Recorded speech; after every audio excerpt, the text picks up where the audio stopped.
I don't think I've ever once used, let alone described myself as like a dirtbag left. Hello and welcome to the Adam Friedland Show. Was the camera on me or was it on I him? don't know. You my intro up. I'm sorry. I'm joined today by Adam Friedland's friend, Nick Mullaney. Here I am, Stavros Halkias. Yeah. In the flesh. Shit. Yeah. I thought you guys didn't associate anymore. Not like on camera, I guess. Not Okay. in person. Well, how's life? Life's good. I had a great day today.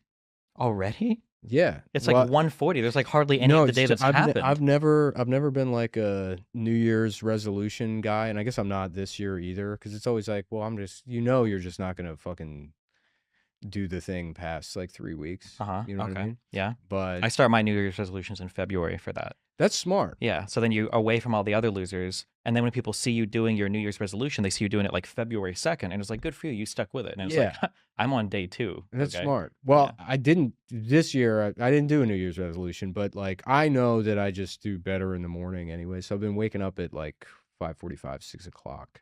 Damn. But those are the good. I'm happy. That's good. And then I go to bed at like 9:30. Okay. And so I walked to the gym, used the sauna, then walked home, had a bagel, and it's like I'm great. I don't think there's any science to back this up, but I read that every hour before like 12. Isn't reading science?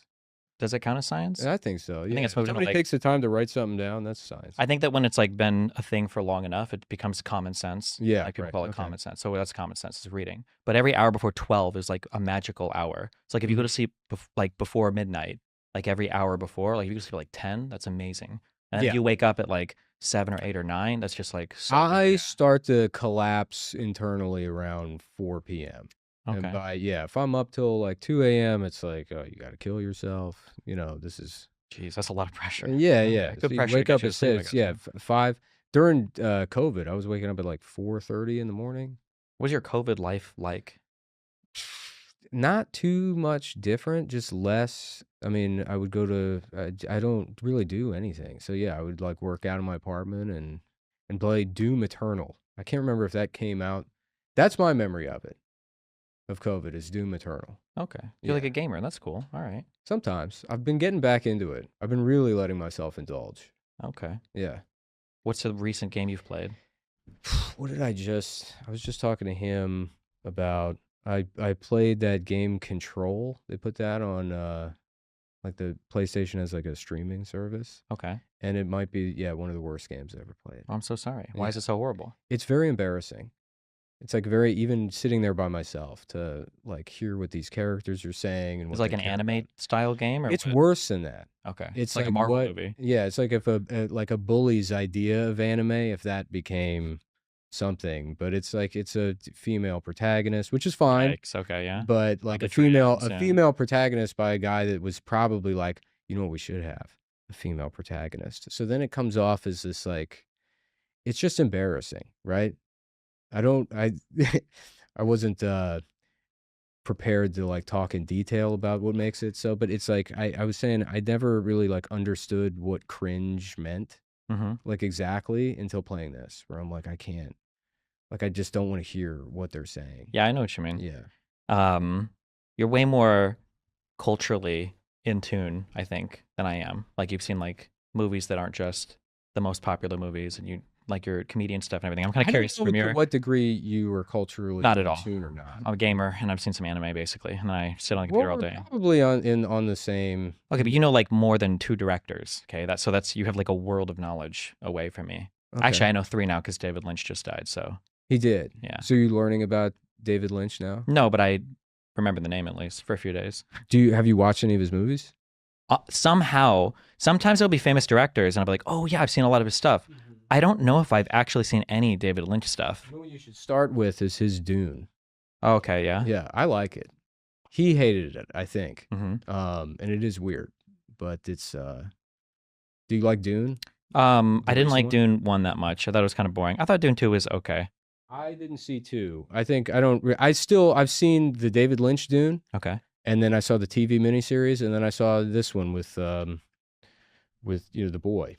But I've seen all of them. I could not tell you a single thing about the story. Okay. I don't know anything. That I've just my eyes roll. I'm like, oh, it's like Star Trek kind of.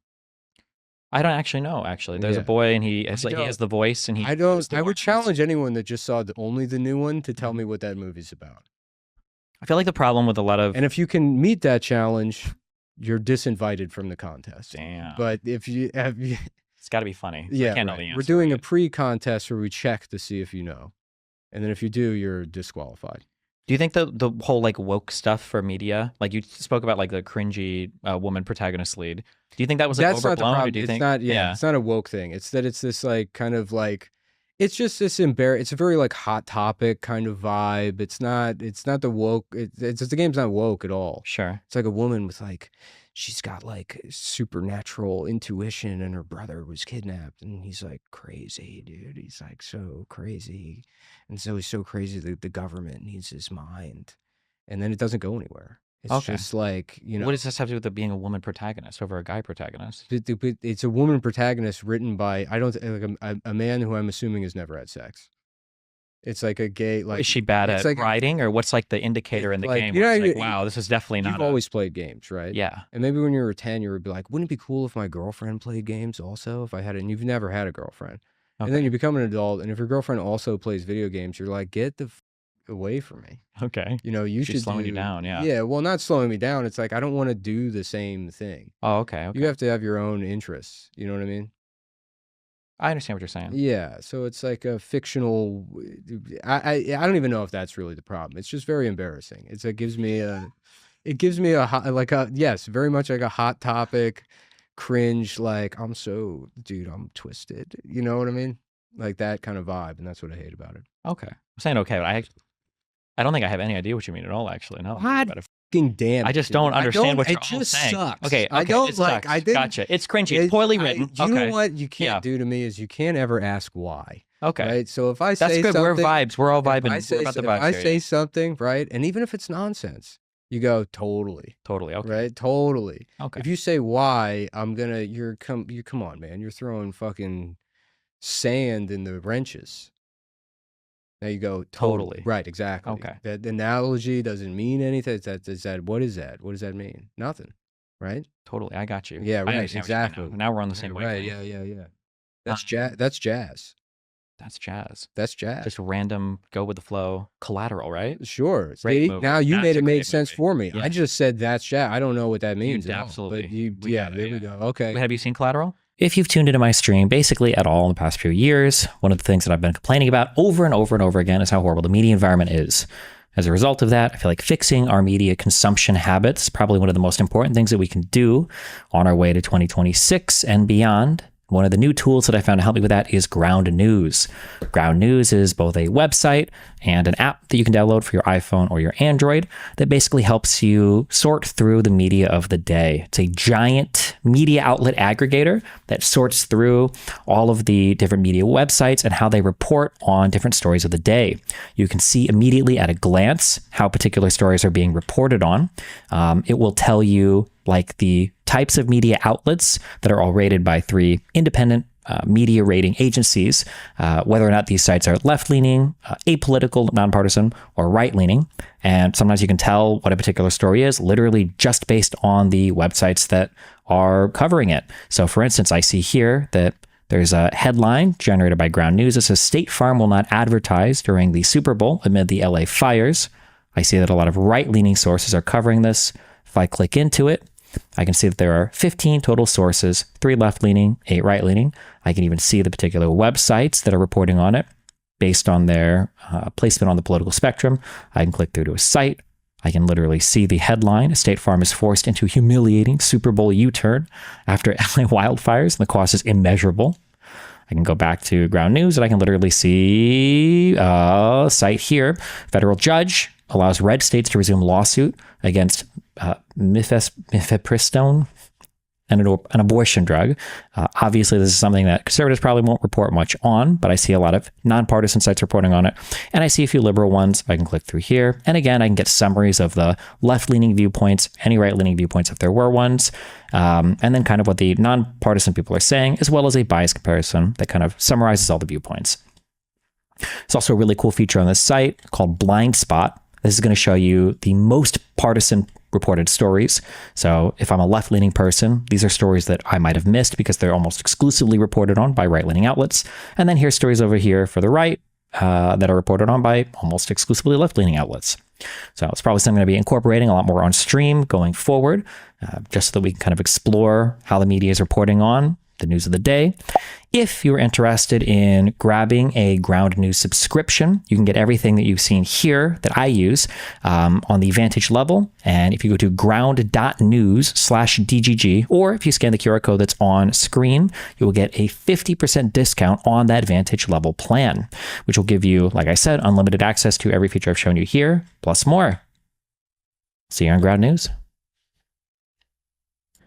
Go here, drink, because you keep trying to drink, and I ask you. I got one sip in. Okay. I got one I feel sip like I'm interrupting you. Collateral. No, I'm just nervous. This is like, I had no idea what to expect coming into this. You told me you got. Didn't we give you like a whole packet of like show prep or whatever? No, they gave me nothing. But also, it's like I come in, you're making fun of my clothes. You're like, you look like a kid. And I didn't make fun of your clothes. Okay. Mm-hmm. And I said not okay. So also this is nice. I like this outfit. Okay. To be clear. It was the people behind the scenes who were like, "Can we actually put him on looking like that?" And I'm like, "No, he's fine. He's good." Clearance at Patagonia, or not Patagonia. North Face. You do a lot of snowboarding? No, none. Skiing? No, nothing. What I do a lot of is staying warm, and I got these at what the is it? Paragon Sports on clearance last spring. So they were like throwing them out. I got these for like $35. They're like $200 pants or something. I'm assuming they're $500 pants, and I got them for nothing. That's an amazing savings. But then I just bought them, and so they were new. And, so I wanted to wear them, but it was already like close to April. So I was sweating pretty bad in the studio. And then I spilled an entire jar of paint all over red paint, and it splattered all over them. And I had to spend. What were you doing with the jar of red paint? I don't know what we painted I hired my friend.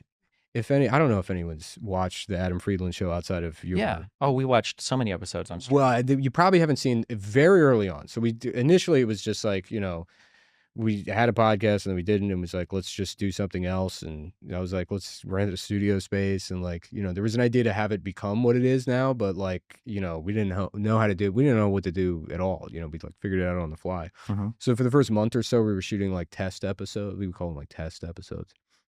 And there's one early one. If you see, I'm dressed up like Dracula, and Adam interviews Dracula. Dracula was technically the first guest on the show. Okay. And, my friend John, I hired to paint the studio, and that was the day he was there. So the man's ass that like swings behind Adam's head on the ladder, that's John. And John's very John's like a props guy, and he's good at what he does, but he came in to paint, and he told us that those things, the sprinkler, I think those are those risers? When sprinklers go laterally, when like fire suppression is, I don't know. Is it on risers? Are those like the no? I that think hold it up, there's a name for when pipes go up and down, and down, there's one for when they're just lateral. Okay. And now I see this one's painted red, and John said, "Oh, you have to paint those red. That's code." And then the landlord came in. He's from Ukraine, and how does that matter? Well, because you love Ukraine. Okay. I don't know. I thought maybe aren't you like a Ukraine guy? Sure. Okay. Awesome. Okay. I'm way more connected to this story now that you told me. Yeah. Right. Exactly. Okay, You're like, oh, I was waiting for. Yeah. Okay. Now I know why. He's like, what do you paint? You can paint this red. Those are the red. Only the ones up and down are red. This one, no. You got to do that all over again, right? So that's why we had the red paint, is so that John could paint those. But he got there's like 2 pipes, and there's like 9 buckets. There's like all these extra buckets of red paint sitting around. Why weren't they already painted red? Did you install like a new fire suppression system in the studio? Because I don't think they have to be. I don't think it's code that they have to be painted red. I think only the ones in the hallway that go up and down have to be painted red. Okay, so the whole room was white, I guess, and then we painted the walls black, and then the office hunter green. Is this a studio that I was in, or is this a different? Yeah, it was one you were in. Yeah. Then they let you paint that studio. Well, it's a commercial space. You can do whatever the you want. Okay. Yeah, I think. I hope that's the rule. Well, if the Ukrainian landlord came in and he okayed it, then probably we put in like all that. What's that? If the Ukrainian landlord came in, he hates it. He hates that, anything that you do. What year was this? He's like, what is this? Did you do this? What the plant's going to, the whole building going to turn into plant if you do this? Come on, guys, right? You're crazy. Yeah, he's always doing that. He's always doing this move, and he's got pointy shoes. He's got these like Santa Claus? Yeah, kinda. Yeah, he's got these little pointy shoes, and he goes, "Come on, you guys, you do this." He goes off. Is he like older, like 60s or like? He's probably in his late 60s. Yeah. Okay. Yeah. Jeez. Nice guy. How long have you lived in New York for? 11 years. And that's the other thing too. And I say, okay. Okay. Because I feel like I'm boring you. And no, I'm listening. I'm captivated. Okay. Listening. Yeah. Well, I'm glad we can't see the chat. It's over here saying, why is he talking No, about they're pipes? spamming like LOL. This is why is he talking the about funniest thing. Why is he talking about pipes right now? I don't know. Who is this guy? Super Mario over here talking about all these goddamn pipes he's talking? They're probably calling me fucking like this guy thinks he's Super Mario. Well, he's not. He's fucking not, dude. That's what they're saying about me. Who'd you live before you New York? Well, no, I wanted to say this. Oh, you wanted to say something, yeah. Yeah, so my vague understanding of things is you're of New York, or? Well, no. So you're like there's like so the Democrats need to get on the internet somehow, right? In vague terms, that's sort of what's vague. That's a very not your goal in particular, but that's something that's being considered. It's like Democrats are trying to figure out a new media strategy, something like that. Yeah, and you're involved in that, something like that. Yeah. And then, is this true or not? Because I don't want to put words in your mouth, but you do have, part of this beef with Hassan is like this, like, sort of fissure between the online liberals and the online leftists, which you see as being. I don't know where you're going with this. So I'll say roughly. Where I'm going with this. Yeah. I have perceived some disdain for like the New York set, whatever you want to call the New York socialists or whatever. I feel like you don't like New York. I love New York as a city. But that's the kind of stuff you don't like. And I'm going to say you can't come to Bushwick. You can't come here and stay in Bushwick and be like, you're putting yourself in that position. I can totally do that. No, you should be staying. And I can bring I can turn these people I know, to be more like me. Those guys don't listen. There's a 75-year-old man doing kickflips outside. This is not the neighborhood where you go to one of the Seinfeld neighborhoods, What's that? Upper West Side, That's in the city still, right? It's in the city, yeah. Go see a better part of New York. Who said I was going to move here? I didn't say you were going to move here. Well, why are you telling me I can't then? I didn't say, no. I'm saying when you come to visit. Oh. If you have a negative perception of New York, don't come to Bushwick. I have a really positive perception of New York. Okay, then I was wrong. I like New York. Then I was wrong. My issue with a lot of the and Hassan doesn't even live here. Of course. This is my issue with the political people. Okay, is that like people on the right will hate everything. They'll hate America, the system, the government, whatever, but they love hats. Everything. They do like, and that's relatable. But more importantly, they like voting. Yeah. And people on the left will hate everything. They're like, this is why we're not going to vote for either of them. And it's like, well, okay, well, this isn't working. I think that's my big issue. Is that they don't vote. Yeah. So if they voted, if Hassan said every single thing the exact same, but he was like, we got to vote for the Dems in the election, then I'd be like, okay, fine. I still disagree with a lot of what he says, but I'd be like 1,000 times more okay with it. You think he didn't vote? No. Yeah. That's probably right. Yeah. I guess. But this time it was like, what, genocide versus abortion or whatever? Well, it would have been genocide versus genocide plus abortion and everying else if you think it's genocide. Because it's not like Trump's going to be better on it, right?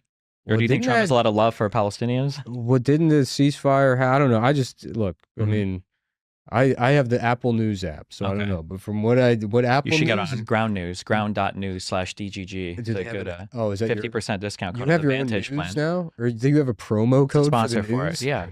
That's all. Fair and balanced. There you go. I need to figure out how to do that. I just have like kratom companies, which is fine because I've had a kratom problem in the past, so that makes sense. That's good. That they would find that when your sponsor links go through like Tor though to buy the product. Yeah, right. Probably not what I don't like is that I've had offers from every single pill company. Okay. Which it's like. Okay, but why me? You turned 36 and you're a guy. And this was back in my 20s. Oh, shit. They're like, oh, his audience, they probably, none of their Jesus. Yeah, or probably him, And it doesn't, but how do you know? You know what I mean? You should ask them. How do they know? Why are you contacting me? The algorithm. Oh. That's why. Not the algorithm. Now it's, bro. Now it's I wish Marianne was here already. She's on her way. I don't know anything about her, but I would just love to be like, isn't the real enemy the algorithm? And she would be like, fuck, that is. Hey, dude. Yeah. I like when my enemies are like impossible to identify, so I can just rage against the world and not do anything about it. The algorithm? Yeah. Yeah. Is that even an enemy? I don't even know what that is. I say it all. Nobody seems to. I had like a 30-minute conversation about the algorithm the other day with like 3 people. And then at the end, I'm like, do any of us know what that means? You know, like in the... we know not a single word was said. We just separated. It's like The Man.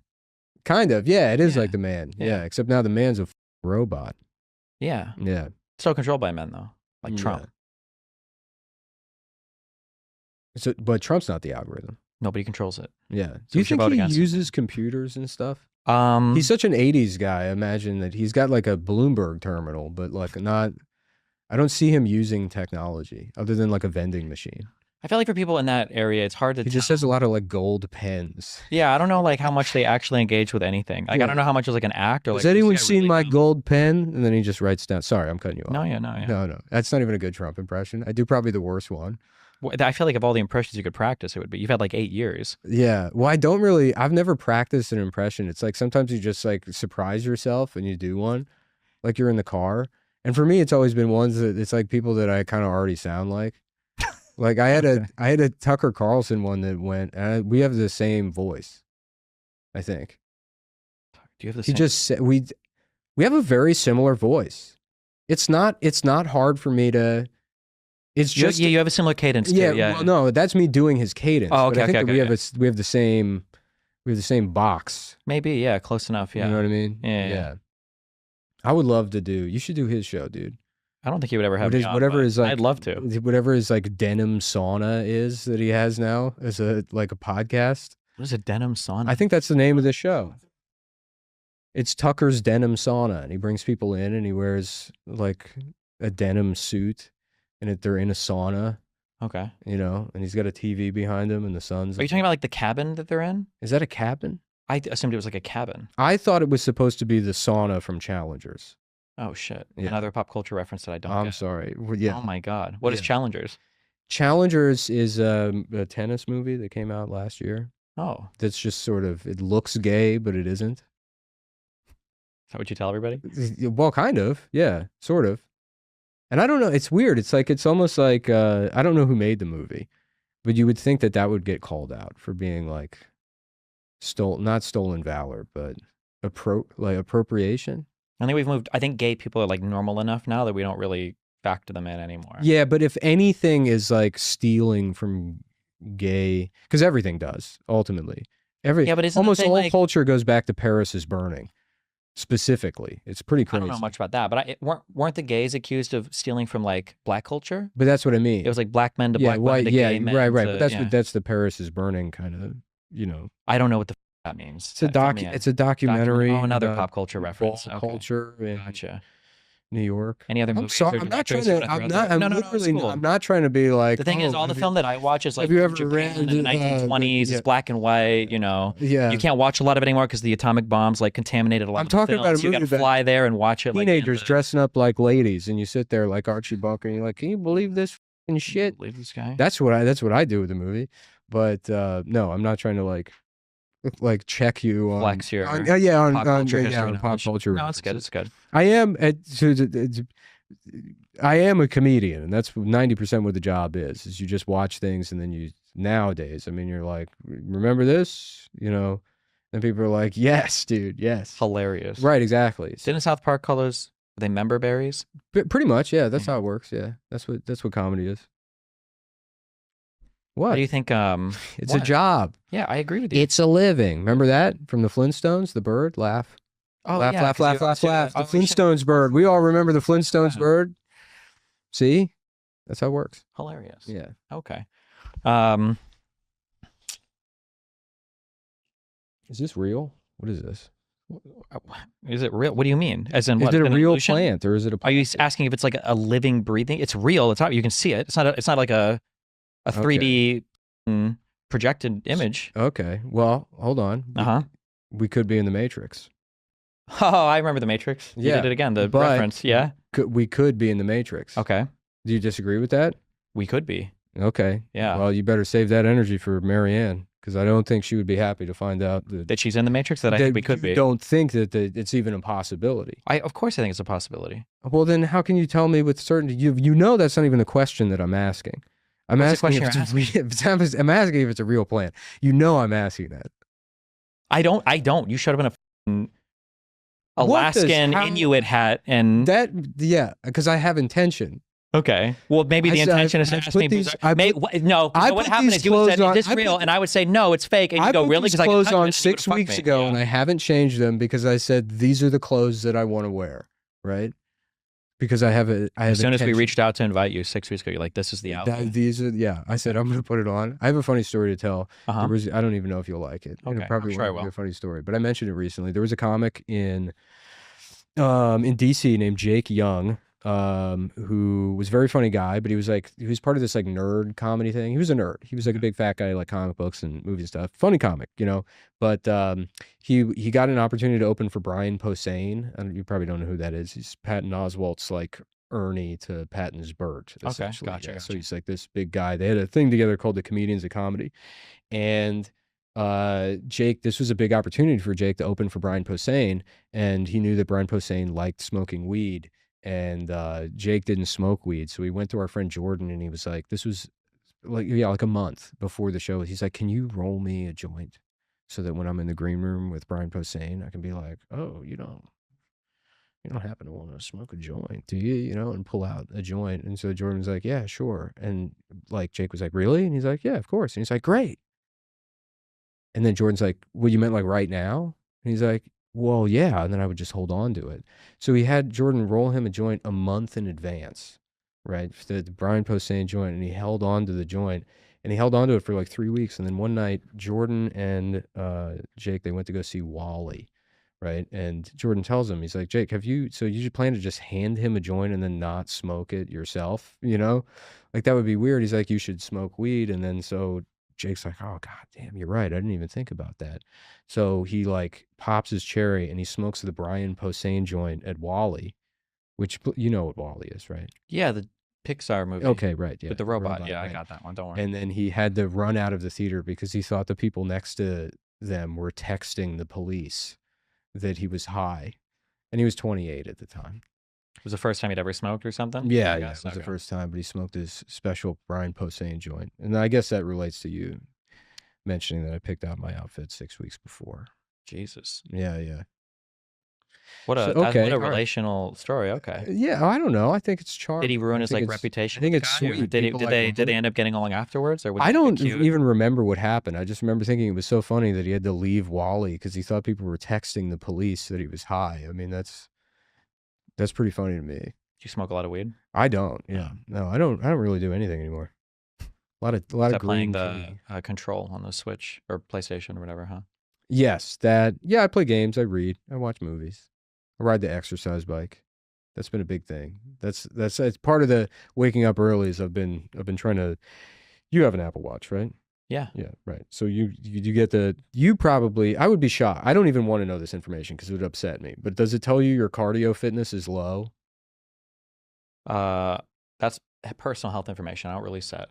I'll tell you off. Okay, well, my watch is like, you're dying. Like, it just tells me that all the time. So I'm trying to... Get your cardio up? Yeah, right. So I go for walks and I try to, get my heart rate down and my pace up and stuff. And yeah, which I've never really done before. I thought about the other day, I'm like, because I've never gone for a run. I don't think once in my life, ever.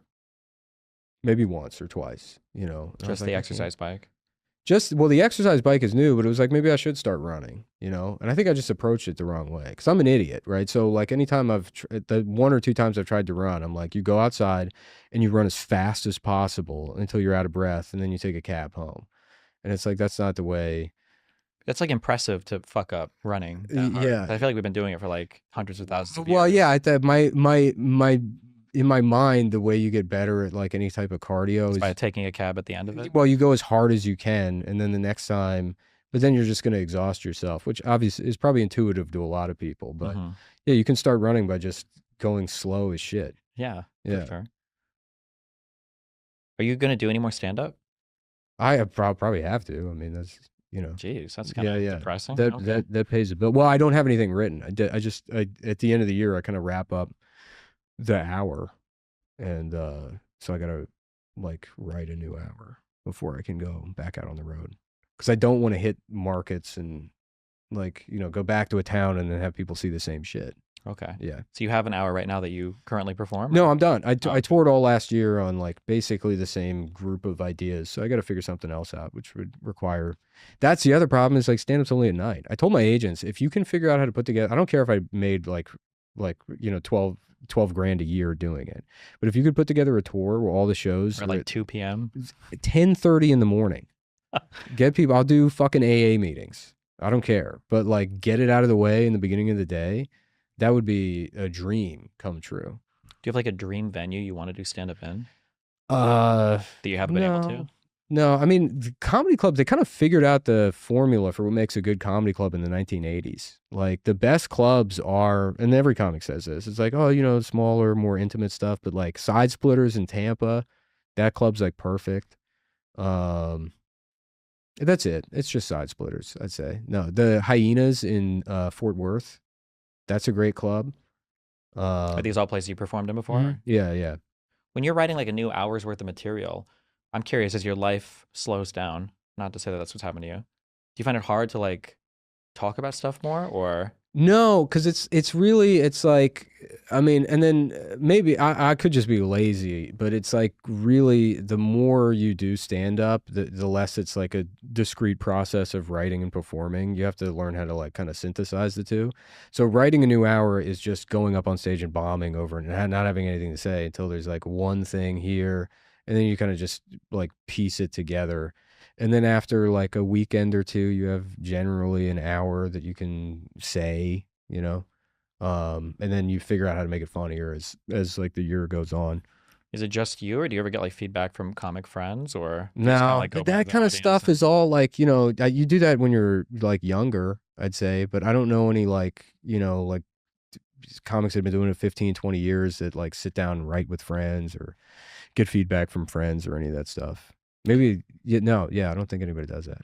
Besides the stand-up stuff, are you doing anything besides the production stuff on the Adam Friedland show, or? No, and that's the other thing. I mean, I'm at sort of a crossroads, I guess, in my career. I got to figure out what's next, and then I don't really have anything to offer people outside of that. Like, I would love to get in on whatever this is, where the Democrats are like, you're in on it right now. Dude. I know, but if the Democrats were coming to me and they're like, you have to tell us about this game Control and the Brian Posehn joint, I would be like, maybe we'll see. You have to balance it out with all your other big media connections. I'll be needing some $1,000, please, or whatever Marianne Williamson is paying you. Whatever you're being paid for by notorious Zionist Marianne Williamson. Yeah, George Soros, I think, covers most of this. But does anybody know that guy? Does he have any friends? Is he getting calls in the middle of the day from like Bert, his best friend? He's like, "Can you see what these motherfuckers are saying about you?" And he's like, "Just forget about it, Bert. Who gives a shit?" I really don't know. Who is George Soros? That's Who a good fuck question. Is that? And it's very frustrating too, because like people talk about, it's just some like the new Soros, like where the fuck is this? But you see on all the fucking time. We all intimately know how much this guy sucks or doesn't, whatever your opinion of him is, right? Yeah. I know nothing about George Soros. I feel like he went to like the World Economic Forum. How much I hear his name, I should know what his penis looks like at this point. At least. How often I've heard the name George Soros. Who is he? I know he made one deal. He bet against the British pound or the sterling or something like that, right? That's where he made all his money. I don't know. One big gamble. That's it. That's the only thing. Clue. Okay. I just know I don't see any of his shit anymore, which is very frustrating. We need a George Soros. But what is his shit? That's what I mean. What is his shit? I think it's like philanthropy and like worldwide shit or something. Yeah. Yeah. I thought he was an investor that like he bet right one time. And now he's like, yes, let's fucking do George Floyd or whatever the fuck. Yeah. Was he on the George Floyd part of that or the Derek Chauvin? He paid Derek. My understanding of the theory is he paid Derek Chauvin to kill George Floyd so that they could do riots. Oh shit! And that Kyle Rittenhouse could shoot that pedophile that I think molested George Soros' son. And so I think that makes sense. That's my understanding of the events. Oh, that's why when they put George in the back of that car, he's like, "I need to be on the ground." Yeah, right. They put him in the back. They already had like first. rehearsed it, and they knew that. Yeah, you gotta kill me. Yeah, you gotta kill me so my wife can get the $50. Shit, and that's why it took him so long, because he was like, Derek probably legitimately felt some internal turmoil because he's like, this is an innocent guy I have to kill. Well, he's a fake knee. You didn't know that, did you? Fake knee? His legs are plastic. Jesus. Yeah, Derek Chauvin has. Do you think he put like rocks in them that night so he could? Yeah, he had to weigh down. Yeah. Yeah, like a bobsled. Jeez. You ever see Cool Runnings? Finally. You've seen it? What an amazing movie. It's a great movie. Wait. Hold on. Hold on. Maybe Is it John Candy? Was that the guy? Yeah, he's the coach. Yes. Okay. Yeah. Yeah. Now this is real, true cinema. Yes. Yeah. And then he was a movie. disgraced bobsled guy because he got caught weighing down his bobsled. True. And he's like, maybe I'll get a couple of blacks to do my job for me. And then he went down to Jamaica and then taught them bobsledding. And is it a true story? It must be, right? I It's think so so. inspirational. Yeah, Fuck, yeah. if that's not a true story, I'm gonna feel really bad now. So every time I hear it, it'll never make me like, I'll never stop chuckling at the idea that there was a famous fat man named Jonathan Candy. I mean, that's Listen, if we have Anthony Weiner, okay. Imagine you met a big fat guy and you're like, what's your name? And he's like, Jonathan Candy. You know, I mean, it's like, come on, man. Somebody's got to live your life. Yeah, Eric Cinnabon. And I'm 450 pounds. Nothing. What, I don't know how to follow this up. What? Think of other people. Is this the slowest you've been? I don't know anybody. Eric Cinnamon's not a real name. The slowest I've been. What about the slowest your life has been? Oh, the slowest. Like, is this like the most transitional period of your life? I don't know. We discovered the other night we're birthday brothers, right? We're the same age. Oh, because you were born like a day after me, right? No, we figured it out with the time zone. I was actually born before you, but okay. Yeah. I don't think that's how that works. That's well. Okay. We did. I'm older than you. Wait, in '88, we're like the exact same. We're the exact same age, dude. Oh shit. Yeah. Is that like intimidating that you see me like doing so much stuff and you're like taking cabs home well, after running? Or? I don't see you doing so much stuff. I'm pretty checked out. Oh, what the yeah. I know what I've seen you do. Too many video games. What I've seen you do is the Adam Friedland show, which is fine. What's wrong with video games? Nothing. No. I mean, maybe now that I know that you're getting fucking Soros money, it's like, yeah, I'm jealous of that. Does that make you feel good? Is that what you want people to feel? You want them to feel bad because you're doing well? And intimidated. Yeah. Yeah. But only because I'm trying to make you better. Isn't better in what way? You've seen the movie Whiplash? Everybody's on their own path. Do you want somebody who works at a grocery store to feel bad when they see you doing well? Yeah, he should be an assistant manager. Well, then who the is going to work at the grocery store? A new kid who's going to be brought in and made to feel bad. So he can become child labor is what you want. You want an endless. I just want a continuous treadmill of people being pressured to be better. That's the American dream. No, it's not. People should be free to exist as they are. We need people that don't want to do shit other than work in a grocery store. Really? What if they exist as pals? That's not a job. It can be. Well, I'm sure you'll be parading them all through this studio. Epstein and Tate, didn't these guys make a living doing stuff? Yeah, I guess. Yeah. But would you say that his job was pedophile? I don't think that was his job. Maybe it was like a qualification for the job. In the same way that like a janitor's job isn't garbage. No, but being able to like deal with garbage is probably like exactly that makes him a janitor, right? So Epstein his job isn't being a pedophile. Imagine a janitor that every once in a while finds like half of a Big Mac in the trash, and he's like, "Ooh, yum yum yum yum yum yum," and one for me, perhaps. That's how he talked. Did you know that? Yep, I believe it because I bet his name would have been John Cheeseburger. Right? Get it? Yeah. Yeah. John Cheeseburger, but he wasn't fat. If his name was Jonathan Fucks Children. Hi, I'm actor Jonathan Fucks Children. Breaking news: actor Jonathan Fucks Children caught with child pornography. Jesus. Shocking news. Shocking news. Yeah. This happened with Anthony Weiner, right? It did, yeah. Unfortunate. I like that guy a lot. But you knew he had a penis. I mean, literally any man could be still a little Anthony bit. Weiner. Somebody in that courtroom was giggling when they were. Yeah. Yeah, hopefully. Fuck. Was he the one that was Carlos Danger? That was his. Carlos Danger? Isn't that what he like called himself? That sounds like a Mexican superhero. Yeah, no, that was his like. Wasn't Carlos Danger Anthony Weiner's like nom du fuck? I don't know what Carlos Danger is. I have no idea. Could somebody fact check that? Is that a comic book name or? It's right. Yeah. What is that? That's what he would call himself over text messages when he was. Okay. Yeah. When he was. I don't even remember what he got in trouble for, other than he like cheated on what's her name, Huma Abedin. Is that it? That sounds like a brand of hummus. No, it's like she's Hillary Clinton's hummus manager. She was her aide. She gets all of her because they got Hillary's, they got more emails. Yeah, that way. I remember that the emails. Hillary's embryo hummus. She grinds them all up. She's like, "Where's my pita bread? I need my embryo hummus." Have you seen a movie called? I can't be saying these things on your show, man. I'm You gonna can say blow it whatever for you you want, with the dude. You're Democrats. fine. Don't worry. We're They're to- in transit right now. So See, she's I not think watching. this is the difference. It's like I see you doing well, and I'm like, how can I help? And I can't. I can only make things worse, right? But in my heart, what I want to do is help. This the is difference. endurance training. I don't for me. want It's good. people. Okay. Yeah, I don't want This is fine. people. What does that mean? It's endurance training. Like if I can survive this, What? like I'm Come good on, to go. man. What do I need to do I'm for you to running have a as good fast time? as I can to the end of the block, and Marion is my cab ride back. That's what we're doing right now. Okay. All right. I'm sorry. No, you're fine. I'm sorry. I'm Shut up. Don't apologize. Now I'm you make me feel like an fucking asshole. Like I'm bullying you. Well, you're an asshole if you want the people who don't have, I thought you said an you had a lot. illustrious streaming career. Working No, on I got that. going to the sauna. I got fucking. People can hear you in all of the Adam Friedland videos laughing in the background sometimes, right? Yeah. Well, sometimes I was actually only there. That was the first one I went to in a while. Oh, I'm so honored. Yeah. I think. Why'd That you come one, to and I mine? went to the Tom Fontana one, which will probably never come out. You didn't go to the Cuomo one? I was out of town. Oh shit. Yeah. would've No, been I wasn't there. So mad. What the? How did you guys get him? We had a talent booker for a while. So when we first started the show, it's funny because it's like things kind of what we set out to do initially, we put all the pieces in place right away. But then things kind of like fell apart. The main thing was like, yeah, I don't want to. The talent booker did kind of fuck us to a certain degree. But And then having to do all the red painting on the risers. red paint. and Well, everything. that part was fun, dude. Yeah, it's fun to get your The hand Ukrainian Santa Claus guy. covered in. Yeah, that guy. Okay, so you had a talent booker. We had a talent booker. But So the talent booker, we paid a lot of money to the talent booker. It's like it's a big talent booking firm. okay. And so they got us Cuomo, they got us Neil deGrasse Tyson, and then that was it. Out of like a pretty big, I think maybe one other. They got us Tom Fontana, which was who I suggest. I was like, oh, you should do Tom Fontana. That'd be fun. And then I don't think Adam will ever release that interview. He thinks.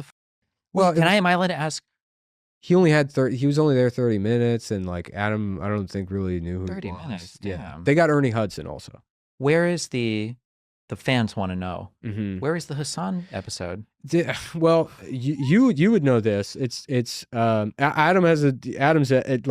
edits his stuff. They're his interviews and he crafts the narrative. But he edits it himself? Well, a guy edits and he stands there vaping and he goes, like fucking. He goes, he loves words. Adam loves he'll hear a word he'll pick up a technical jargon. That's what he loves. His jargon. So he'll just go J cut. And then like, what the fuck are you talking? He heard someone say J cut. He loves saying radio edit. He's like, we're going to do a radio pass on it first. Okay. All right.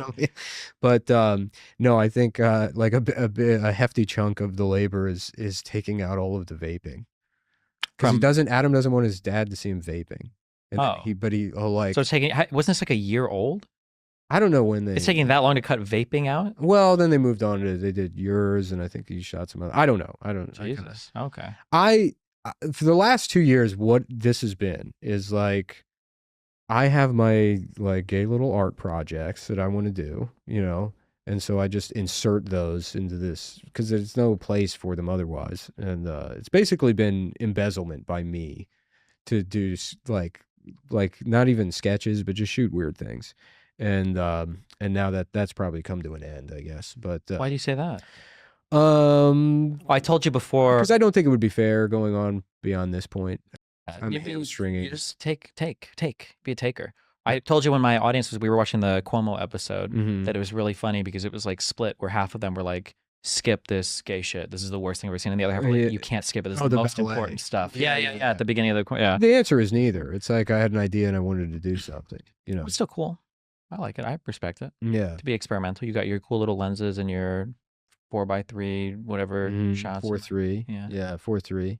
Which I guess it's like people thought that was because movies used to be in 4:3, but it's like what I wanted to do was, we built the joke was like we would go on shows and I would say like we're doing a talk show like no one's ever seen before, and then it premieres and it's just the set of the longest running talk show that has ever been on TV, right? So that's why it's like the Dick Cavett. It was the joke in and of itself, right? Okay. And so, but I wanted 4:3 because I was, it was broadcast on TV, so it's 4:3 and shoot it at 30 frames per second or whatever.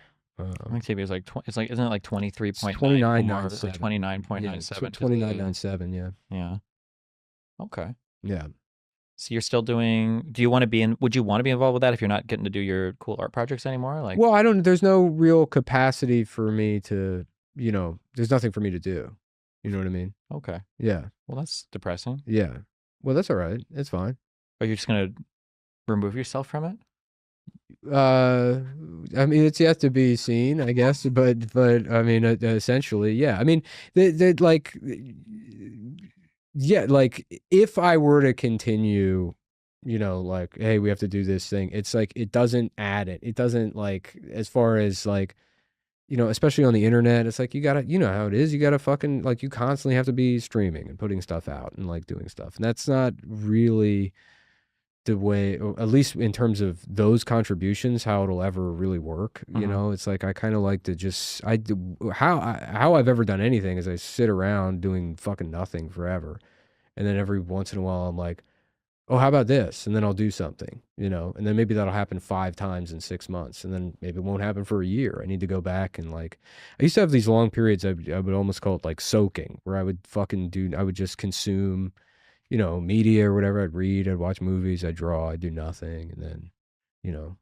then if I wanted to do something, I would. But like, I don't really, I mean, podcasting was easy because it was just a conversation, but I don't like anything outside of that. I don't think I could really do as a, like a content creator beholden to a schedule.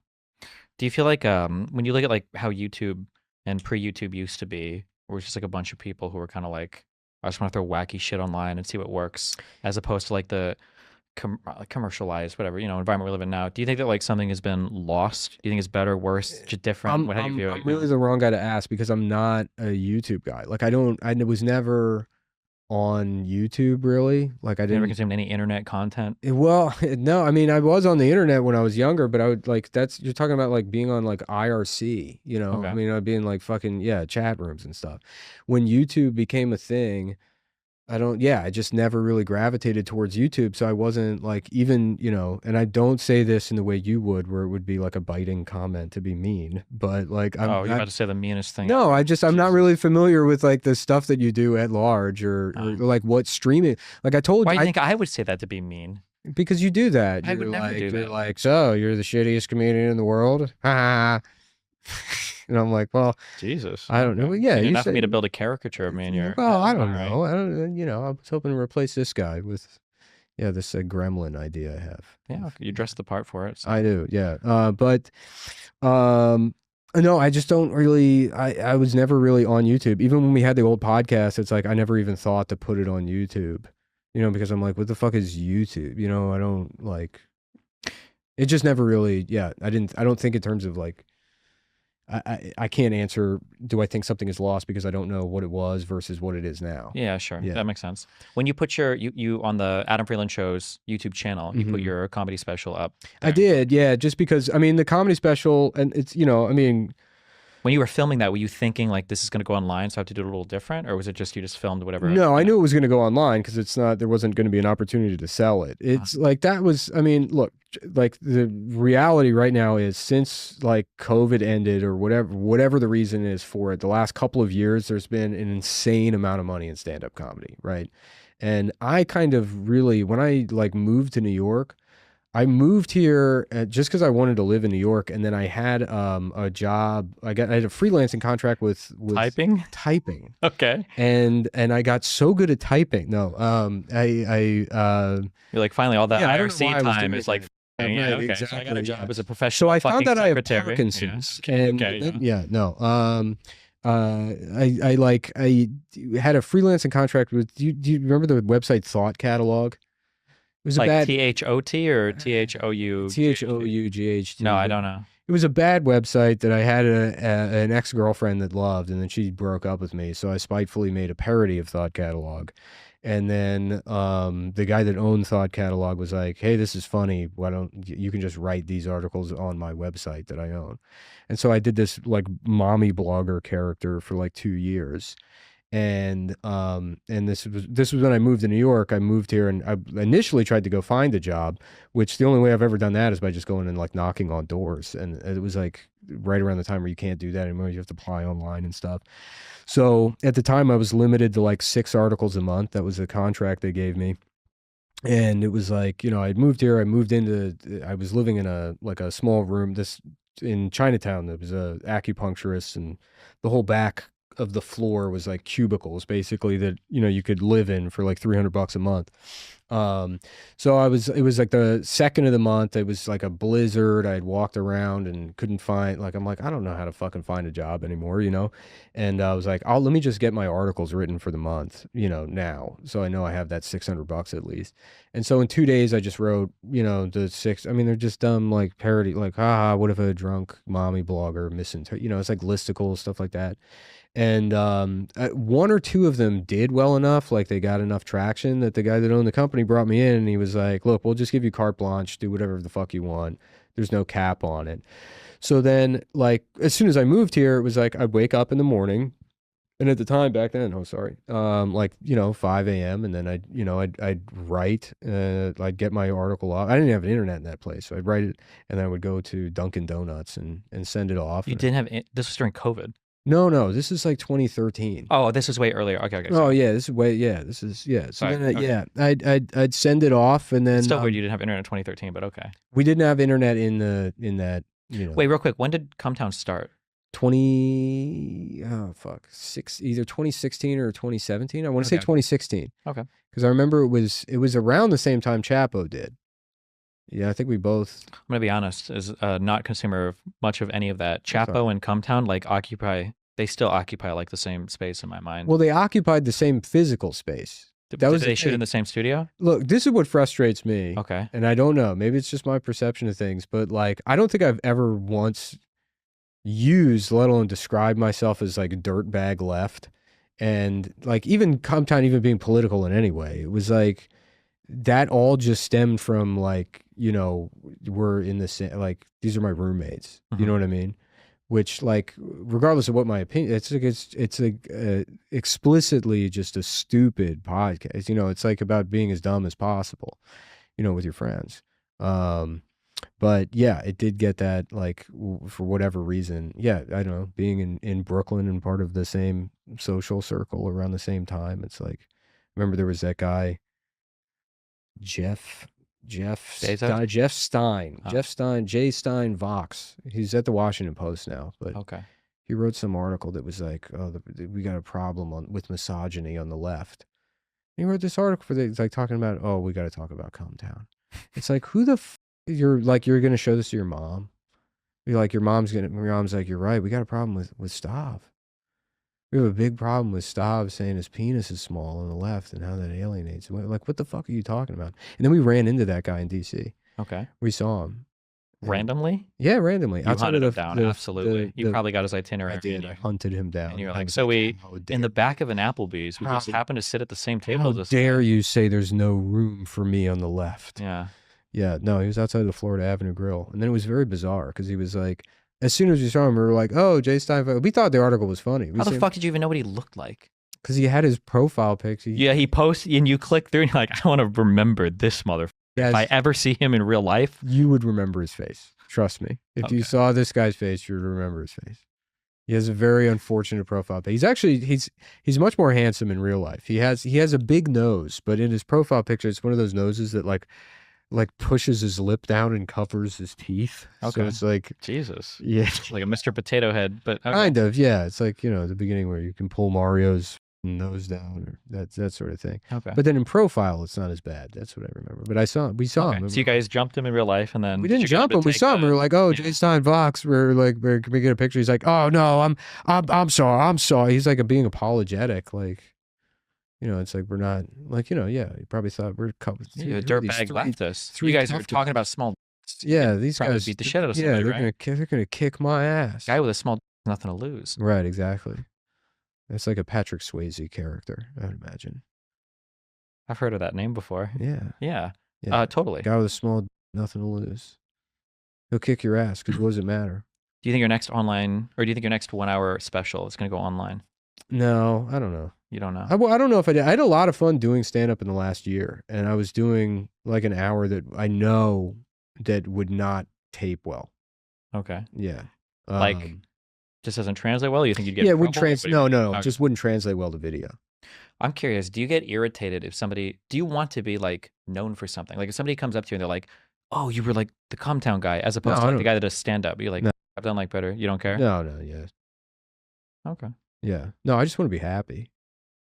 That's such a vague, boring. Why not go do heroin? Well, because in the end, it doesn't make you happy. I mean, that's life, right? Yeah. I mean, that's We all why die at some I did kratom, and maybe I will do kratom sometimes. I've got another gum surgery coming up. I'll be on Percocet for that week. Gee, well, good luck. And that will make me happy. There you go. You can't do Percocet every day, right? You absolutely can until you die. Yeah. You can do Percocet for the rest of your life. It may be vague, and it is stupid, and it's bullshit, but it's also true. What? Just wanting to be happy. Oh, yeah. Yeah. I feel like when it's too vague, it's like.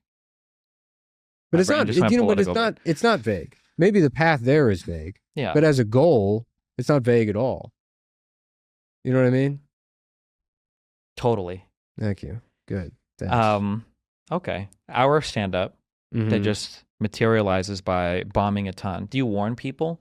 Like when you go into a club, you're like, hey, I have to do like by the end of the year, this is going to be really funny, but you guys are like my first. You don't even really have to warn people. I mean, it's like and that's why it's like, you know, nice to do at a club, because clubs are like, you know, the tickets are $20. It's like, you know, sometimes they have a 2-drink minimum, but you go out and you get drunk, and then, you know, it's like, it's just supposed to be like a good time, and people are there to have a good time. So it's, you can get away with, I call it like buffoonery, I guess, on stage in a lot of clubs. There's some clubs that are very much a skill check, and like you can't do that there. I would say maybe it's more towns than clubs. Okay. Like San Francisco, I would say, and Boston too. Both of those places, you can't just go up and try to be like, you know, just vibes and fucking, you know, yelling or any of that stuff. They do want like jokes. Do you have any desire to like be a part of the comedian community, or do you just like doing your own thing? I don't know what that means. Like if you ever got invited to like co-host like a Kill Tony thing, or if you ever got like yeah, like, well, like, you know what? Like comedian until, to be honest with you, up until, these are all like personal questions that have to do with me that wouldn't really apply to like being a comedian, I guess, or things I'm trying to figure out in my own life. Like a comedian. I know, but it's my answers aren't motivated by anything that has to do with comedy. Maybe it's related to what got me to do comedy in the first place, or whatever. But like, I would say no to doing Kill Tony for the same reason I would have prior to today said no to doing something like this, because it's like, I don't really like, it's like, I don't know. It's hard for me to explain. And these are like feelings that I've been trying to like figure out in my own head, like honestly in the last like 6 months, you know, like out of like your comfort zone, or something you feel like you'd excel at? Yeah. Well, that's a good way of putting it, is a comfort zone. And it's not even really excelling at it. It's like, I've spent most of my life being motivated by fear, right? And like, I've done a lot of things that would seem like they were motivated by like desire or ambition or something, but it's always felt like I've been running away from myself towards like something different, right? And then luckily it just worked out that eventually it was like podcasting or stand up or something. Hold on, when you say fear, what do you mean by that? Like, just like, I don't know, like fear of like having to spend time with myself. These are things. I also don't go to therapy, so I don't know the right way to describe what these emotions are. Okay. You know what I mean? But I guess, yeah, to answer the question, and it wouldn't be being part of the comedy community, but yeah, fuck it, I'd do Kill Tony. Why not? You know? Well, cool. You just changed your answer in like 20 seconds. But I'm saying up until the same way that, like, you know, 6 months ago I said no to doing this, because it's like, I don't really know what's expected of me. It's like, is something expected of me? Is there something that people want that I don't know how to do? You know what I mean? Like, I know exactly what you mean. Yeah. Do you like read comments, or so like you said for stand up, you don't talk to other comedians. You have the immediate feedback, obviously, of the audience. Like, how do you know, well, I don't, you know, no, it's like, it's funny because I have pretty limited exposure to comments, just because I like pay somebody to run my Instagram and stuff, and I'm not like on there. But it's like, even if I don't see comments, I can imagine them. You know, it's like, but that doesn't tell you what the people actually feel, but that's what's important, is what's going on inside my head. You know what I mean? Yeah, but is that reflective at all of how other people feel about what you're doing? It doesn't matter, because even then it's still like you're self-selecting. Even if you sat there and read every comment, if you have a negative disposition of yourself, you could have a million comments that say like, you know, this was the best thing I've ever seen, and one guy being like, this is bullshit, right? And then it's like, well, but you're aware. You just intellectualize that, so you're aware of it. So can't you just be aware of that and have that?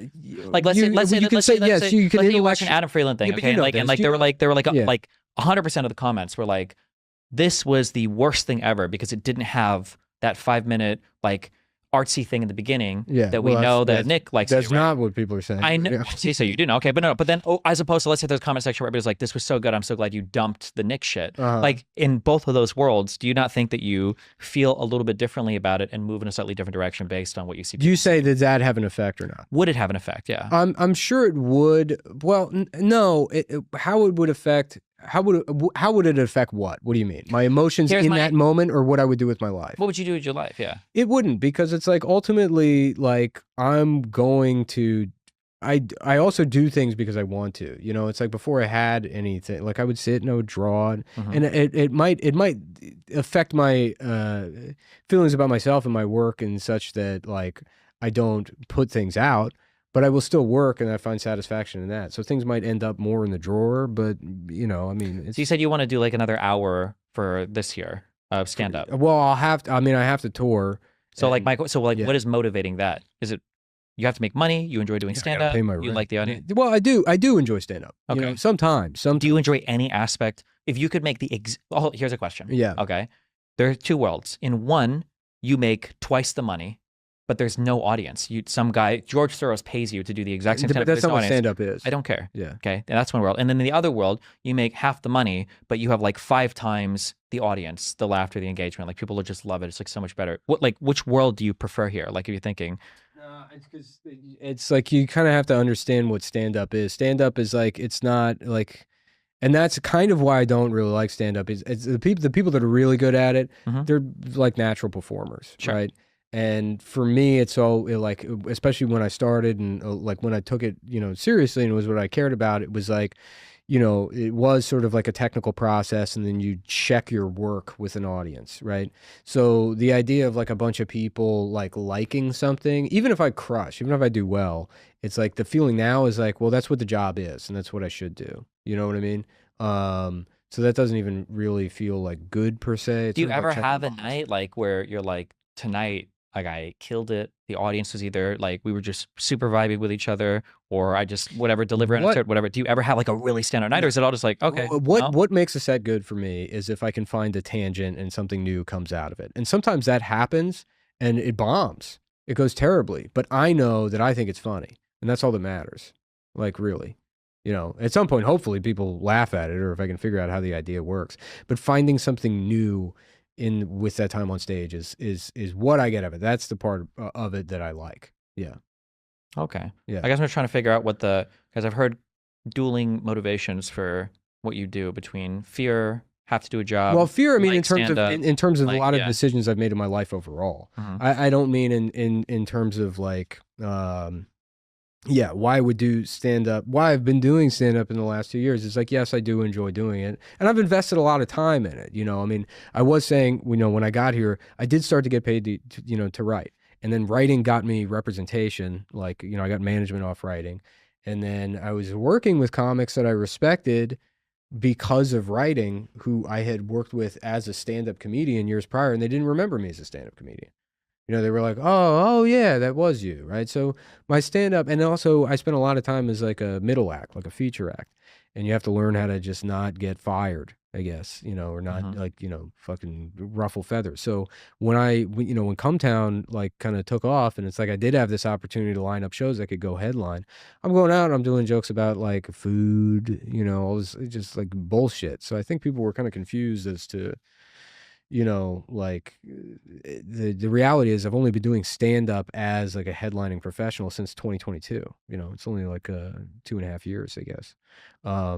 It's just like one thing that I feel like I'm missing this, okay? Is the passion. And but like maybe this is like your way of expressing yourself, so and I don't know you as well, because I'm curious, because I feel like for some people, if this was a Lifetime movie, this is where you'd be like, and in 2022 I could finally headline. But now you're like, it's a little bit different. You know, I'm trying. You know, well, it's for me. It feels like I started doing stand up in 2005, so I've been doing it close to 20 years now. And I. But was there like excitement in 2020? You're like, I'm headlining, like for the dream. For the first decade, yeah. If you could go back 15 years and show myself where I am now, I'd be like, I didn't grow taller. You know, I would be pretty upset about that. But everything else, I was just like, you know, that would be the dream. But I like my assessment of my like of stand up or my ability to do it is what I said. There's like stand up as a medium to be great at it, to be really great at it, and not just somebody that can write jokes. You do have to have like some sort of natural like charisma or like the ability of a performer that I don't think has ever really come natural to me. And I don't like, I got to a point where it was just like, I don't see myself ever having that. What I can continue to do is write jokes, right? I can continue to write more jokes and I can go perform them. But I feel like I kind of tapped out as far as my performance potential was concerned, like 10 years ago. And then, or even, you know, maybe even longer than that. And, you know, 10 years ago, this is also incredibly boring stuff. I'm sorry. It's not. I think it's interesting. But you know, I had done Just for Laughs in Montreal. I did New Faces, which at the time that was like a pretty big, you know, that was the brass ring if you grab it, you know, and it didn't lead to anything, you know, and it was like, it just seemed, I looked down in the road and it was like, okay, maybe you get a Conan spot. That's $200. That's it. And then those weren't translating to headlining gigs at the clubs either. And then things really started to get dire, like, cause, and this was kind of my exposure to YouTube stuff in real life. I went to Caroline's one time and I was like friendly with the bartender. So I went to talk to him. I was in the neighborhood and the door swings open for the showroom. And like a 10-year-old boy with no expression on his face, like comes out on a scooter. I was like, what the fuck? You know, I'm like, what's going on? He's like, I don't know. There's like a YouTube guy there. And this was like, yeah, like 2014, 2015.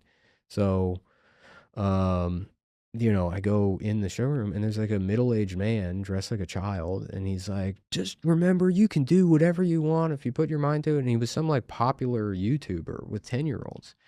And he's doing the weekend at the club. And they're like, well, he sells tickets. And it's like, this is really bad. That this is the direction things are going, that the clubs are getting filled up by, you know, YouTube guys. And that still exists with a certain extent with TikTok guys. And then I'll say this is how I feel, because I did start headlining like, you know, 2 or 3 years ago, like all the clubs. I could go through all the clubs and headline. And when I was a young comic, and it really meant a lot to me, and I like loved comedy, and I would do the things you're talking about, where I was like, you know, my friends were comedians, and we'd go do shows, and we'd come home, and we'd talk about bits, and I'd write things out, and I'd be thinking about it all the fucking time, and it was the only thing that mattered to me.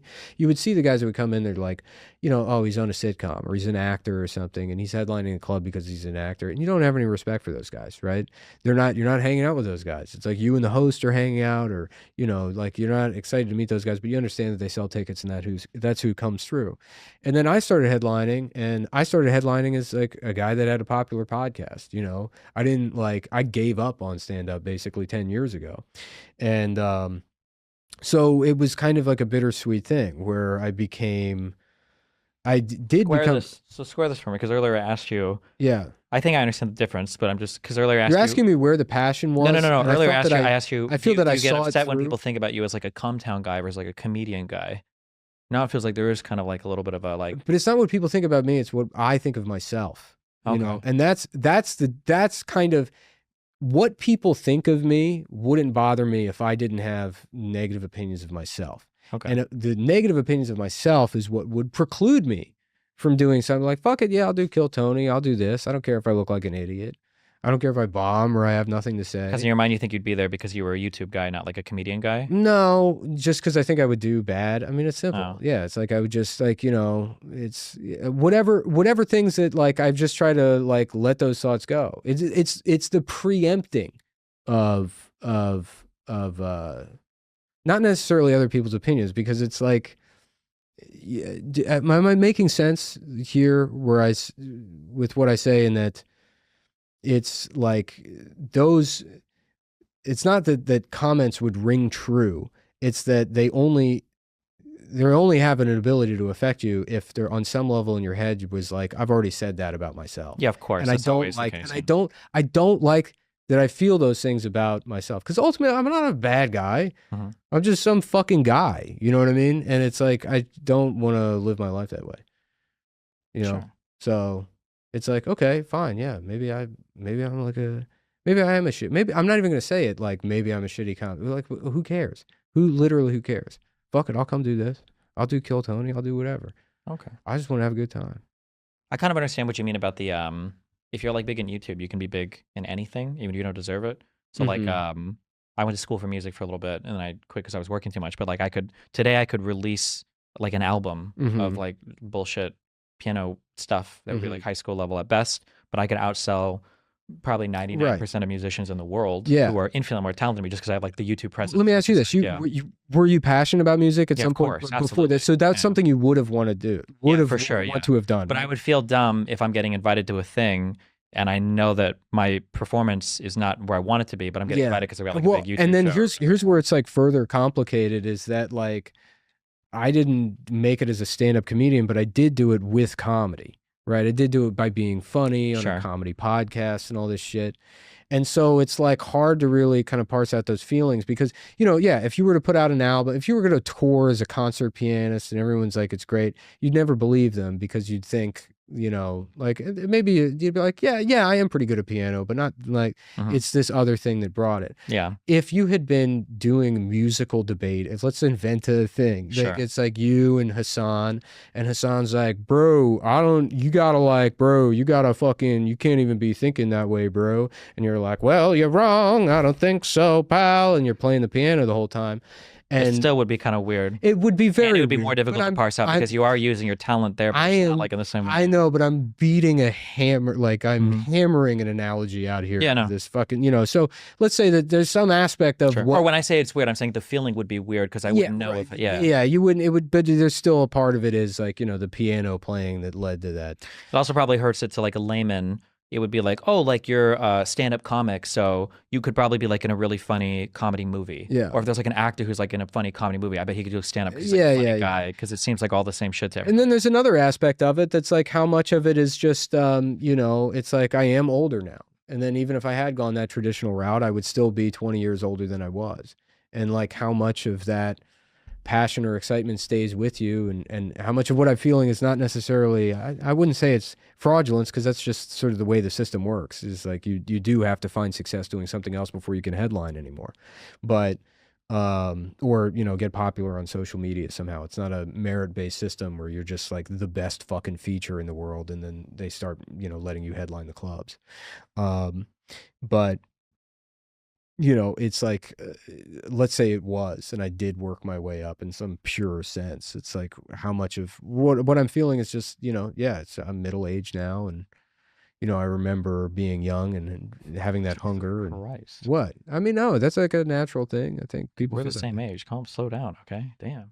Yeah. I don't know, but what would an exceptional year this year look like for you? Like a dream, not like I survived and I'm doing okay. I would like an exceptional year be. I like really if I can see a project through, and I have like a couple of irons in the fire with different things. I don't really know what's going to materialize yet. But if I could just see a project through to completion, and then it's also something that grants me a feeling of feeling excited about getting like lost in the work itself. It's like, you know, with I don't know if you did, like, you know, when you would make music or something, you'd work creatively. There's an aspect of locking yourself away in a room doing it, right? And I would do that, like, even when we had the podcast. I remember there was, like, Stav went to Greece for, like, 6 weeks. And, like, I wrote an iPad app to replace him, you know? And I'm not a coder, but, I mean, I can sit down and, like, do a Swift tutorial and figure out how to put an app on the iPad.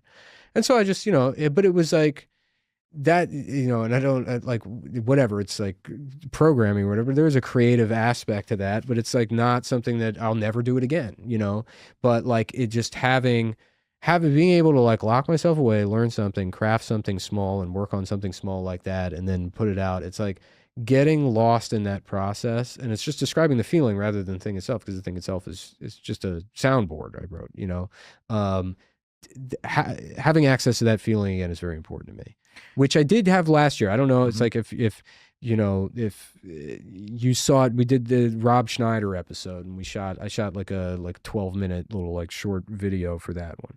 And making that, the whole process of making that, it did feel very much like I feel something, I can write it, and then I can see it made, and then edit it and put it together, and yeah, that felt good. So something even, it's more about the feeling rather than the scope of the thing, because I don't know what it could be. I've tried to make this point before, and I've said it. This might be like, there was one time when I was a kid when I got a bunch of garbage. Sorry, I'm like. Oh no, I'm just thinking about running over time. Here, yeah, I got a bunch of garbage from McDonald's, and I made a diorama of a living room set, like just one afternoon. I don't know why I did it. I took the bottom of like a Big Mac cup and I folded it in, made like a little coffee table and the apple pie boxes, and made like like couches and chairs and stuff. And it's like, there's no audience for that. That's not anything. It's not a skill. It's just like something like that. But just like, for whatever reason, getting into something, getting into the meat of like, it's like a door that opens, that's what I want. And it's, it's abstract. So I don't know. When I think about like, just from what you've told me, maybe there's examples that I just don't know, but of the projects that you kind of like dove into, you've had a lot of fun with, and like the evolution of your career, it seems like a lot of it was building off of stuff that you were kind of already doing. It's like you broke up with the girl, you wrote the articles, you got drafted by the website because you were writing well, you met people, you do all this, right? And then even some of the creative stuff, like the app, like came from Cumtown and everything, kind of not from it, but directly. Yeah, but I'm talking about.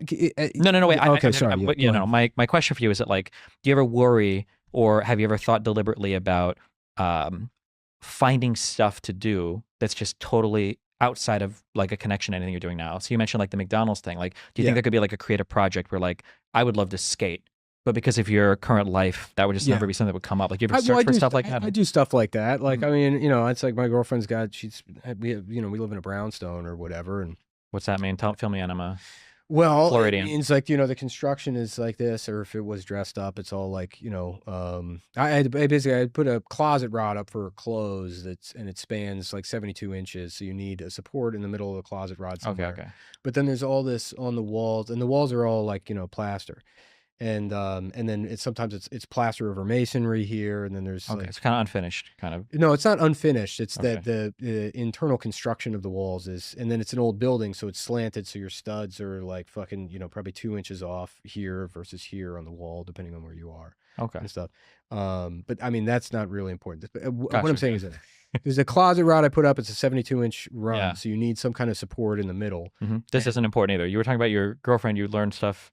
Yeah, well, that's what I'm saying. This is a creative project. Oh, it was. I thought you were still describing the brownstone stuff. I have to put a bracket up to support this closet rod, and I mean, I could just put some metal thing up there, but then now I'm like into the weeds, and so I'm gonna I do woodworking sometimes, so I have a bracket I'm gonna build, and it's got like it's slotted. There's like a sliding dovetail so that there's a bigger bracket that goes on the wall, and then I can route the edges so that it matches the chair rail. That's like an original detail in the stuff, and that's creative. It's creative to work on stuff like that. So I do still have things like that, but even with I mean, like sometimes it was I don't think there's often small things like that are not for like public consumption, but things like that excite me. The problem is I am also, I have a life and responsibilities and stuff. So it's like, I guess it's like the next year, hopefully somehow that energy, I get to indulge in it, and it dovetails with things that benefit me in my career.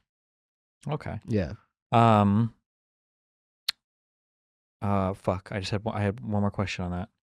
You, Hopefully this wasn't incredibly boring. I don't know. I'm sorry. No, I don't think it's boring. Yeah. Fine. It's interesting to see, especially being the same age. Yeah. Because there's like so many different paths to success. Well, and there are a lot of different like ways that people incorporate feedback from others. How long have you been doing this? Because this has been like a pretty rapid rise for you, right? Over the last like 10 years, maybe. First of all, 10 years is not rapid, motherfucker. Number one. Number two. Yeah. I've been streaming. I think for about 15 years now. I started in like late 2010. Okay. But when did it really start to pop? It depends on, that's a hard question to answer. So like, for instance, in like I would say 2011, 2012, I was the largest streamer in the world. Yeah. But that's because it wasn't a huge thing yet. So I was the biggest StarCraft 2 player, and that was the big game. Yeah. So like with 4,000 concurrent viewers, I'm the biggest streamer in the world. But now they're like people have 50,000 concurrent viewers or 100,000 or more. So it's just, do you feel like you genuinely get time to saturate in the moments as they pass you in your life as they are, or is it just moving like very quickly and you're like just...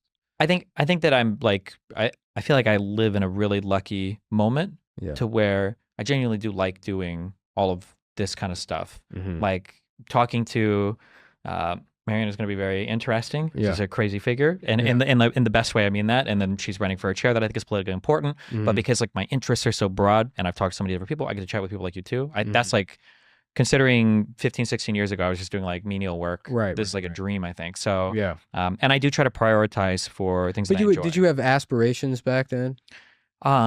I would say like in high school I did, but then once I hit college, I was like, man, that's kind of fucked. So as long as I can survive, like there's a thing I think that when you're working where it's like, as long as I can work enough to pay all my bills before I die, I'm like, good. I don't get behind and get fucked. Right. I'm okay. Have enough money to die. So I would say this is like significantly more fun than all of that. And I still get to like choose, like if I don't want to do something, I just like choose to do something different, I guess. So. Yeah. It's always weird when people talk about like being grateful or appreciating things. Like that's something you can just like will. You know what I mean? It's either you feel it or you don't. You know what I mean? Yeah, I think it definitely comes. I mean, like I don't fault anybody for not feeling it. It just depends. It comes from your background. Like a lot of people now who do content get into it when they're like in high school, and so how could you ever even feel anything? Because it's just like the path of your life. You know? It'd be like saying, do you feel grateful that you can buy clothes and be in a heated building? And it's like, I guess, but I mean, I've had that my whole life. I don't really know. Can you feel grateful for that? Yeah, well, I guess it's more like especially if it's for me, and then maybe it's different, but like streaming, well, I guess if you would say you've been doing it 15 years, I guess it has existed long. It's like, there's no way to, like when we were growing up, to aspire to be a streamer that does debates, because that wasn't a thing that existed at all.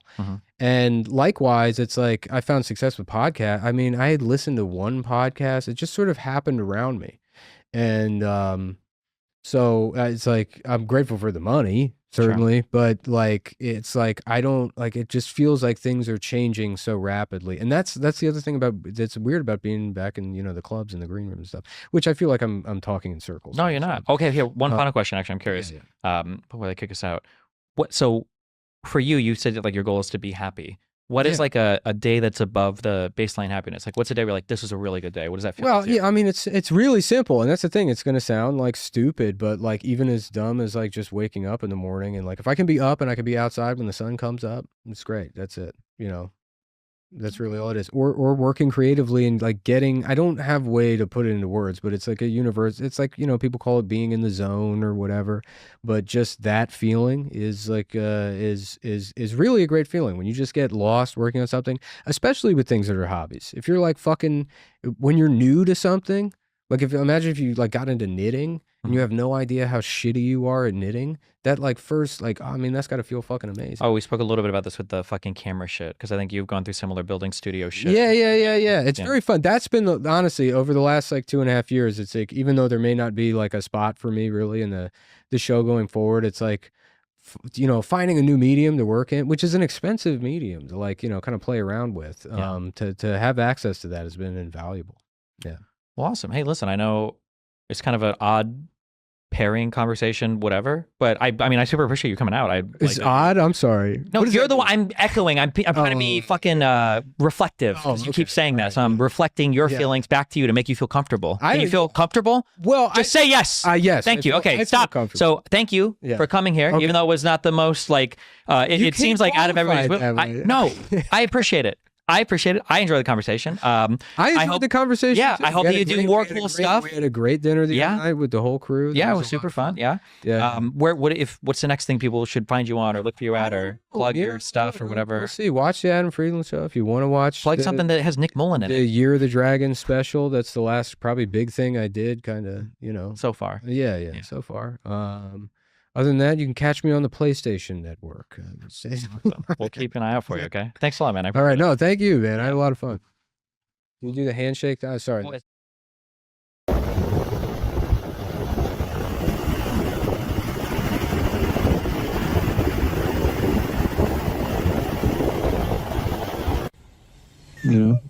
far do you think the pussy surgery is I got to think that I think your information is outdated. I think Biden is putting about 60% of the budget into making these surgeries better. It used to be you had a dildo in there and it didn't would seal up on you. That's how they used to do it. Is you go and you get a dildo, you go down to a dildo store and you say, let me get an extra wide one because I got a long weekend. I'm not going to be able to bring my dildo with me. And stretch it out, maybe the size of a tennis ball. You're good till good through Memorial Day weekend. That's what we used to do. In Delaware days, me and Bo, we'd stretch out. My friend Eric, he got a pussy, and we'd stretch it out the size of a volleyball. Leave on Friday. We'd be down on the shore till Monday. Rehoboth. We'd go down to Rehoboth. He'd meet guys. He'd have 2 or 3 of them fuck them at the same time. So Eric was a man, but had a pussy. Yeah. Eric was a man, and he had a pussy. Biden was helping friends him. with. It used to be every guy had a pussy. He's so tricky to do. I can do like 1 or 2 words. Yeah. And then I lose You it. got the cadence down. Yeah. Yeah, the corn pop video is just a good reference point because you see the pattern with which he speaks. I was practicing. When he says "not a joke," he has a long sentence and he has a short sentence. So you've been studying him. I was practicing. I've I was watched it many practicing him times. last night, and I got just the word victory. I can do. Okay. Here. A victory. That's good. That's good. Yeah, That's good. that one was. That's as close as I got. That's pretty good. A victory. A victory. A victory. Shouts out to fucking Joe, dude. My man was getting his Largest ass beat. turnout in a presidential election. Yeah, because he sort of aped Obama's cadence bit, yeah. a bit Yeah, after totally. 8 years with him. Because he did such a. But yeah. it's very slight, and you can go into Obama land. It's like it's combining Obama and like a mid-Atlantic guy, Right. but not a full-on. He doesn't do the guy. full O. Just a pinch, taste. and then he's also got Little kind of like an seasoning. old person accent. Of course. He's very tricky. It's Obama's deceptive. got a little bit more baritone in there. Jim Carrey. I watched like Kamala. a second of Jim Carrey's. It's Not horrible. bad. No. I thought it wasn't terrible. bad. It's hard bad. to do Biden.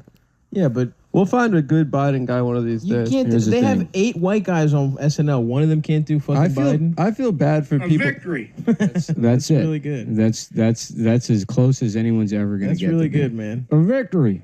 Damn, the stocks in the Trump comedy I'll be a president. industry are A crashing. president that unites rather than divides. That's pretty good. Yeah, Rather than divides. But that's a little southern. Divide is a little southern. It's not maybe. divide. It's divides. divides. Divides. I don't know. I watched the movie. that's how he says it. I dude. watched the first half hour of a movie where Robert Duvall plays an insane lawyer. You gotta suck the dick one? down slow. you have It was a weird. you gotta get the dick hard and then you suck it down slow. It was John Travolta played a fucking ambulance chasing guy. And it was like him, Tony Shalhoub, and the guy from Boogie Nights whose wife cucks him, so he fucking William H. Macy. Yes, William H. Macy. They were like lawyers together, and then some kids got cancer. It was a fucking weird movie. That sounds like a good law firm. Not all the kids have cancer, only the ones that are slow. It said it used to be everybody got cancer, and then we come around, and now it's only the retarded kids are getting cancer because they're slow. I was watching. He's in Gone in 60 Seconds. He plays like the old guy, like nice. car thief or whatever. Hell yeah. Really? I gotta see that movie. Dude, it's so bad. I can't wait. It's really bad. When they put on Lowrider, and Nicolas Cage is like, not yet. And it just gets to like the bup, bup, bup, bup, bup, bup, and he's like, okay, let's roll. Fuck yeah, dude. Dude, that's crazy. We all watched Nick. I Nicky watched The Stevens. Rock. I watched Snake Eyes and then Port of Call. I've been on a little Nick run recently. Every movie should have him and Robert Duvall in it. Well, I watched The Rock because I wanted to see some Sean You don't Connery. understand. It's not just the president's men; it's all of them. There's all of the president's men. The president has got men, and there's all of them.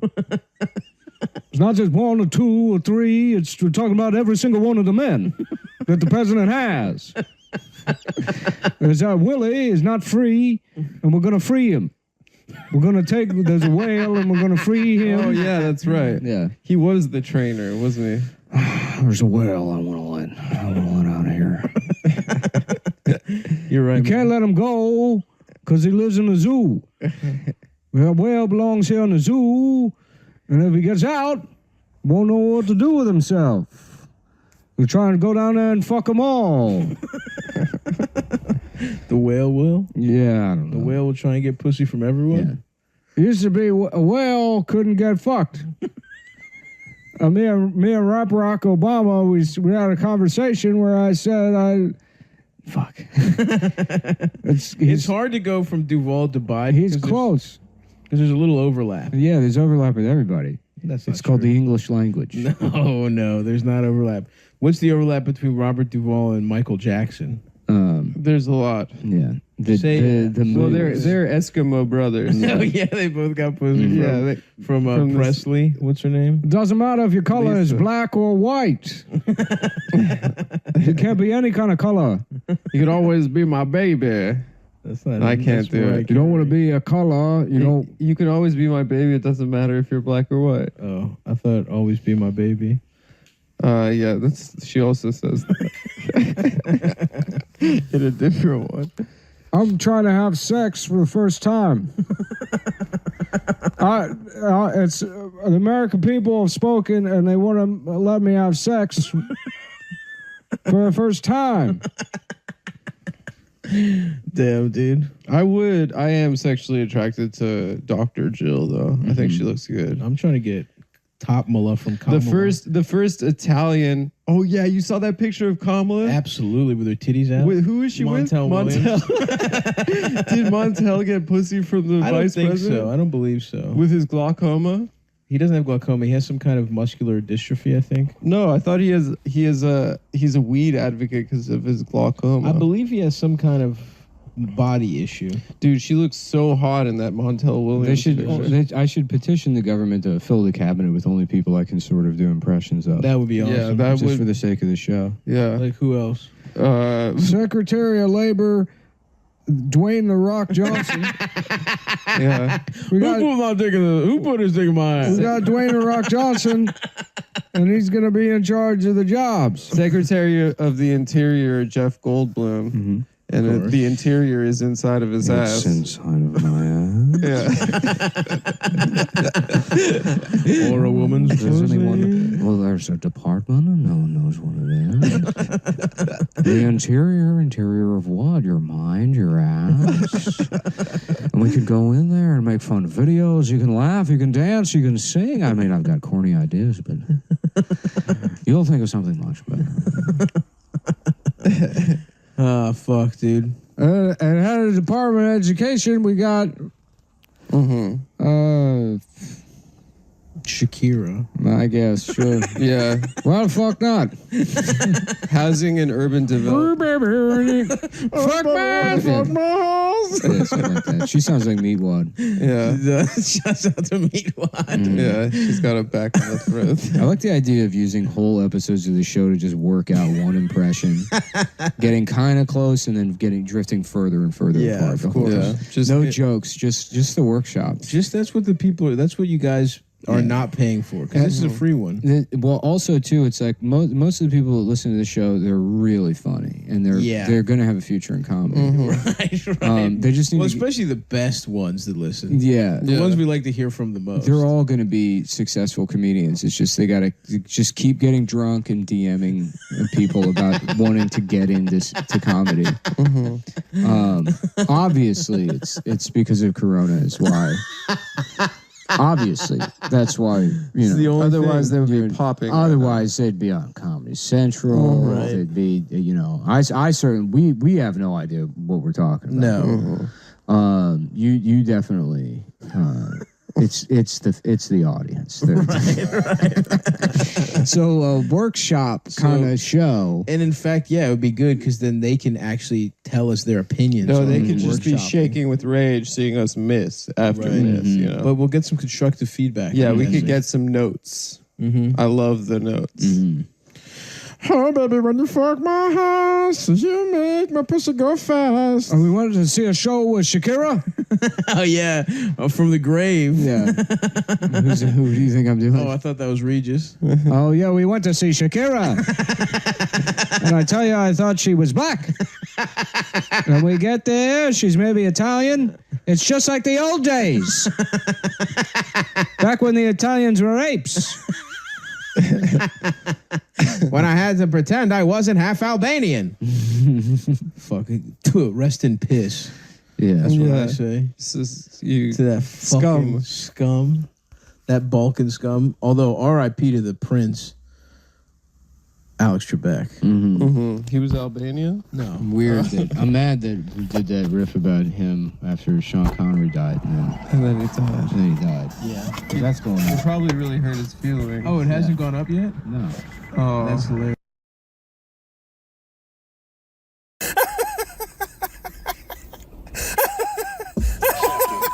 Yo, this is crazy. The elephant, yeah, boy, got him. Yeah, don't run. Caught him. Slow that shit down. Run. You can't do nothing, boy. The elephant the same size as the goddamn truck. You might as well stop. Because if he catch you another day, you know they don't forget shit. They gonna up it up. Look, he gonna blow this one down. It's another truck. You know what I'm saying? Slow that shit down before I stomp that ass out. He cuts them off, blow them down. You know, they know better, boy. This ain't no through weight. You know what I'm saying? Pay like you wait, nigga. Yeah, up that. Look, he making niggas up it. No questions. Get that up. Get that all up. You know what I'm saying? I think he catches one more truck. Look, 3 licks in a day. Your man got this down, pack boy. You can't even cut through the road without getting pulled over. Like you can't dodge him. You can't dodge him. 9 times out of 10, if that elephant pick up speed and hit this truck, boy, he gonna have all the sugar cane he want. My man faithfully do this, boy. He'll OG at this. And imagine if he tell the rest of the pack and there's 8 or 9 of them niggas out there. So he being self. Oh, fucking great.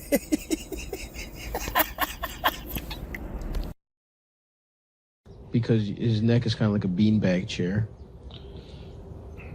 Although some angles, you know. Let's see. I would love to have if they ever come up with the surgery to have my ball sack skin replaced with denim. Yes. With like back pockets on the front. You know, and I can just I can put one of my fingers in the pockets and just stand around like that. Like how y'all doing? Oh yeah. Keep your wallet and just have I just push my dick to the side and then I just put one finger in the little jean pocket. How y'all doing? How y'all doing? Pretty good? Pretty good. Yeah, just a country boy hanging around. Just a good old boy with just jeans balls. Just wearing my jeans. Wearing my nut jeans. Oh, you haven't seen jeans like this before? Yeah, I got them in Vider. Yeah, but they got a new jean shop in Vider that they're doing. You can get your ball skin replaced with a pair of tiny dungarees. Just with one of your hips hinged up with your finger just in the little ball. Your little balls. They still look exactly like balls, but they're fucking jeans. They're denims, and then you tuck your penis into the other pocket. So your penis is not denim. No, your dick's fine. Where does it end? Right at the base? What do you mean, where does it end? Where does the jean end? It's the whole ball sack. Right. So at the base of your cock, there's an element that's just wouldn't that chafe the base of your cock? No.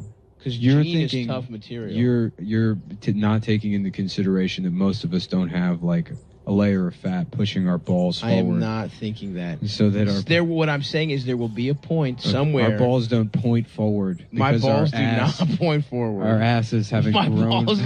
My balls grown point out down. from underneath. That is not what's going on. So that there's a mound of fat with both a penis. That is not what's going on. And Thank just you. the skin.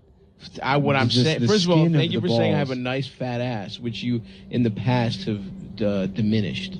Oh. Second of all, I'm saying at a certain point there will be denim ball skin will touch regular dick skin. Okay. That's unavoidable.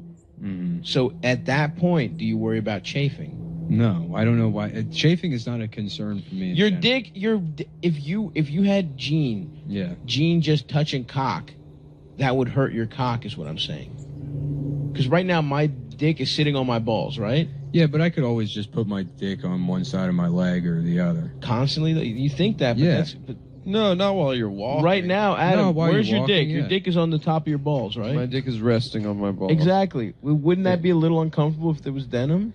Yeah, but a lot of people free ball it. You know, they don't wear underpants and wear jeans. I'm just saying you would need a soft wash. You're trying to shit on people's dreams today, dude. Dude, I'm not. Saying, no. I want it to happen. No. I just want to figure out a solution to this. This is being what a Nick naysayer. wants, dude. You're glad Mayor Pete is lying. I'm not glad you're happy about it. And now you're trying to. I try to change the subject. We're not going to talk about Iowa. You're beaming. I'm not beaming. I'm not a Pete supporter. Because somebody called you up at 2:00 at last night, and they're like, Mayor Pete is going to make Hershey Kisses free. Look, he bought me off. We need you to keep quiet about it. But Hershey Kisses are going to be free. I'm like, what do you need from me? Yeah. What do you need from me to make that happen? Look, I'll go on the show. I will fucking support him. I won't let Nick call him a faggot. You can't tell anybody about this. Understood, sir. Thank you very much, sir.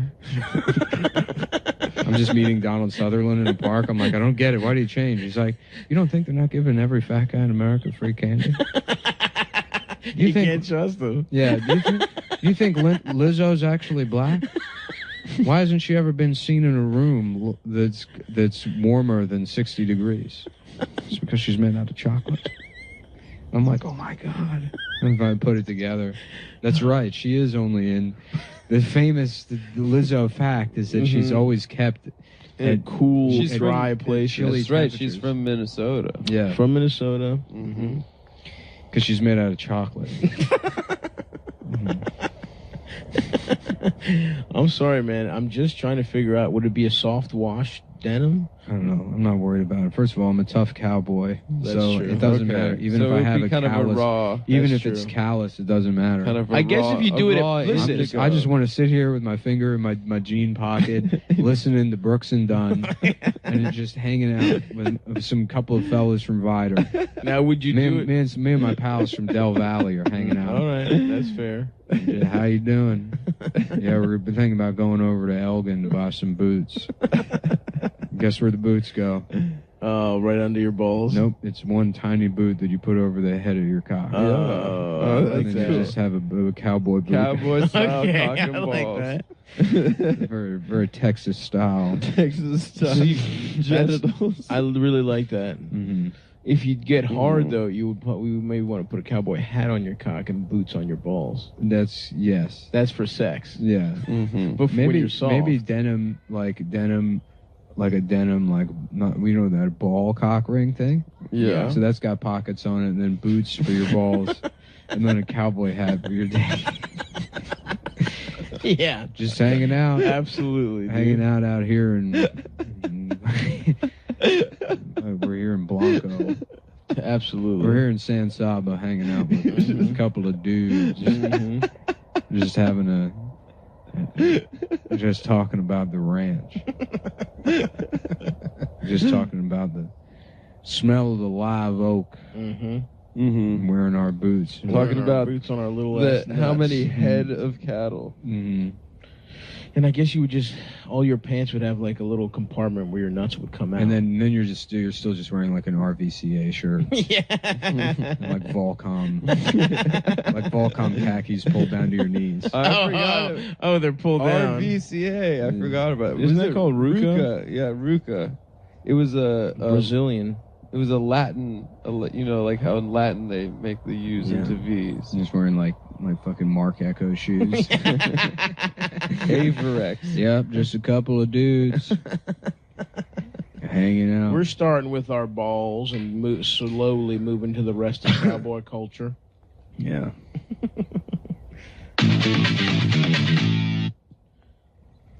So Adam, how was Japan, man? It was, right. It was pretty cool. You went to Japan. I went to Nippon. It was pretty cool, dude. I learned about one pocket. They call it Nippon as themselves? The Chinese call it Zurban. Zurban? Yeah. That's their word for it. That's what the Chinese call it. So we basically don't listen. So instead of calling it Nippon, we call it the Japan. Chinese say. Yeah, Chinese. How the Chinese said. Damn, they got cucked. Mm-hmm. Greek people, we call Greece Elas. I like it. We used to call China Siam.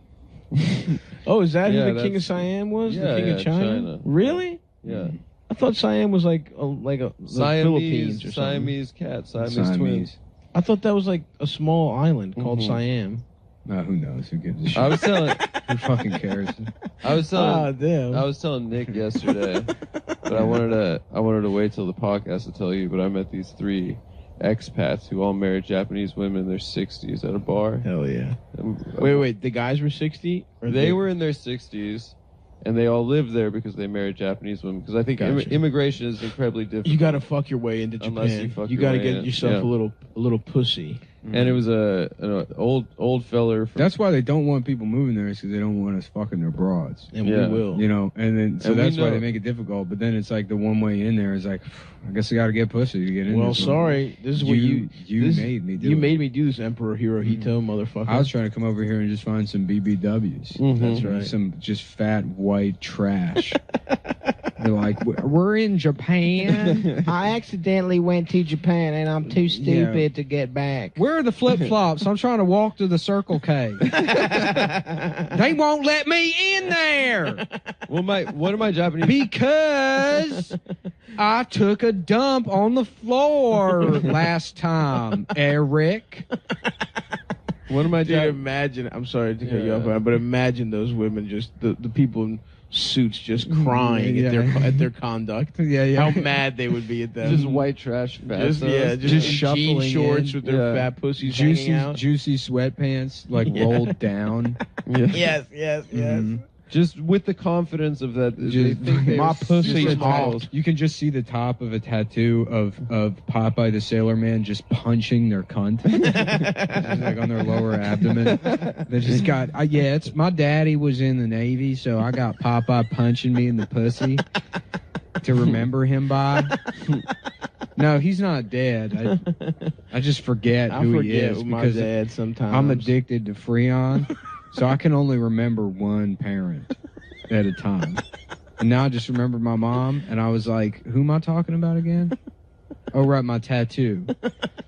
And because, yes, I have a dad. I have a dad, and he was That's in the Navy. Who I remember. But it's weird he because did molest me. I'm addicted to Freon, so I often forget him and remember my mom instead. And then, wait a minute, who was I talking about again? Because I got a mom, and I know do I have another mom? Or do I have like a mom with a dick? Maybe it's a mom. Oh, you know what? My dad. I just saw it. Saw the Popeye tattoo. Reminded me again. That's right. I got a daddy, and who did he fuck? To make me. To make me. Who was it? You have to forgive me. I'm addicted to Freon. You have to forgive me. I went to jail for stealing refrigerators. Yeah, I got arrested at the Days Inn for sucking all the gas out of the back of the ice machine. And they said, where is your room card? And I said, I forgot it at the Circle K when I was taking the dump in between the aisles because they wouldn't give me the bathroom code. And then they said, there's not a bathroom code. It's just open. And I said, well, that's somebody's fault. That's somebody's fault. And it ain't mine. It ain't mine. So just a man committing seppuku as she's telling the story. Oh. That's a nice thing about the Japanese is they have a lot of customs. But if you're breaking the customs, they're not going to tell you. They're just going to feel bad about it. Yeah. The best was like I was going up the escalator that time and I was like pushing my ass into your face while you were trying to look at shit. And there was a Japanese woman like bundled up behind you that was just furious. Yeah, absolutely. But they won't say anything. Yeah. They're too like proud to say anything. They'll just like shake their head and look down at the ground. And just go home and fucking Well, speaking of tend to their bonsai trees. One of my just getting on a packed elevator with them and just ripping ass. And then laughing.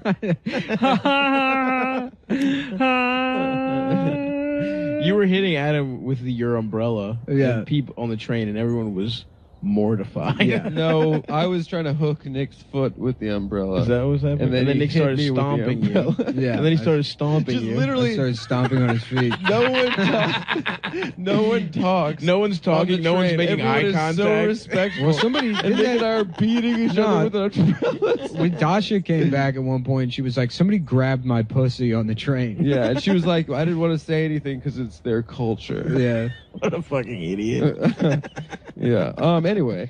But so these three guys. Oh, those three guys. They were getting I was going to say pussy. something else, but like. I'd say that the other my thing, friend, and then we'll go back to the one of my three guys. Japanese friends was like talking of like speaking about like people of different cultures. What do you mean, one of your Japanese friends? One of my friends that I made on this trip was telling me that a lot of his friends are half Japanese. It's weird that because you're so unlikable in English. Actually, I think they respect me there. Yeah. I think I found a place Should where you they move? respect me, or at least they don't tell me they disrespect me. That's which is what you were just saying, though. Yeah, yeah. How the Japanese would never actually tell you. Yeah, so that's enough for me. Yeah, you don't need to know. I'll take it. But no, he was saying that a lot of his friends are half Filipino, half Japanese, because Japanese men get like mail order brides from the Philippines. And I was like, oh, that's cool. And he was like, yes, because their bodies are more better. Because they have a big ass and big ass titties. Okay, nice. So that's like anyway. Why aren't we going? Then let's go to the Philippines, dude. Yeah, there's some hotties down there. I was gonna go to China, but now the Wuhan. Now these Wuhan fools have fucked your shit. I up. won't say it. You can say that one, dude. Go What? ahead. You don't even know what I'm gonna say. Whatever so it is. Actually, maybe no. Never mind. Yeah, some of these Wuhan players. Oh yeah, don't say that. Yeah. Players. Just calling anytime you want to say the N-word, saying players with a smile on your face. I mean, yeah, that's yes. Going up to black people, just calling them players. That's just. Just that movie Ready Player One comes out. I'm like, You're just there. oh yeah, Yeah. just smile and laughing. yeah. Every time they say the word player, you're like, yeah, woo. Yeah, I know what the name of the movie really is. I know what they call it. I know what this I movie know is. what they mean. Yeah, I know what they mean by that. Anyway, the three like dudes. There were two white dudes and a guy from Ghana, and one of the white guys has an iPad out and he has a picture of the other white guy with like a 25-year-old Japanese girl with his arm around it, and the other guy's freaking out. He's like, I don't want Yoko to see this. And like Yoko's Yoko? obviously his wife yeah. sees it and she's like, "Is this me?" I thought I was older, but every other way it looks exactly like I guess me. this is me. He's like, if Yoko sees this, like, I'm dead. You know, Yeah, he's like freaking out. And then the African guy, his name was George from Ghana. Respect. George of the Jungle. I mean, sometimes they're just right. The pitcher hangs one over the plate. Sorry, I really. Adam meant to throw a changeup, and it just went out of his hand. Yeah. That was a lollipop. And that's it. The game's over. We'll see you next year, folks. That was a lollipop right down Broadway. That's it. That was a slow pitch softball underhand. Okay, I gotta know. Yeah, man, just change his name next here. time. So dude. Curious George is over here. He's curious about some new pussy. Yeah, maybe that's what he meant. So George is like, he said, your phone. He's like, your phone has a password, okay, and your wife knows the password, but there is an app that you can download, and it look like on your phone a utilities tab. But if you click the app, it has a password. And that is where you can hide the picture from your wife. So wait, it's just a picture of him hanging out with a girl. Did he fuck her? No, I don't know if he fucked her, but he just wants to hold on to that picture? So George got him to download this app that has an extra password to it. Yeah. Where he To hides cheat all with. his pictures from his wife. So George cheats on his wife. I guess ostensibly George cheats on his wife. They all cheat on their wives. That's awesome. That's a pretty good life, dude. Yeah, we were expat in Japan. We were talking to them about side pussy from all types of corners of the world. Yeah, those guys kind of had the right idea. Yep, they were pretty happy. I gotta say, they were kind of trying to pitch us on being. It's weird though. Every time I see an expat, especially in Japan, it's like, I don't know. This. I see how this is fun, but it doesn't feel like real life. It feels fake. Well, you're always going to be a foreigner. Yeah, even if you're exactly. You don't really feel at home. Yeah, I would guess. But you got your boys. You can go out to the izakaya with some pussy from Filipinos, and talk Japanese, about hiding pics from your wife. Yeah, that's pretty cool. Those guys ruled. Yeah, and but George made my fucking trip. Respect to George. Yeah, and he was dressed perfect. George of the Bumble. Yeah, you should call him. Yeah, like the dating app. Yeah, he's using an app to get extra. You bet. Hey, anybody ever call you George of the Bumble? What do you mean? Never mind, man. I can't really explain it, but it definitely wasn't racist. So you like living here in Japan, huh? I'm sure they love that. I'm sure the Japanese treat you with respect. Huge fans of you being over here using your secret apps. To fuck more of them. And not even the one you married, but extra ones. Getting some extra.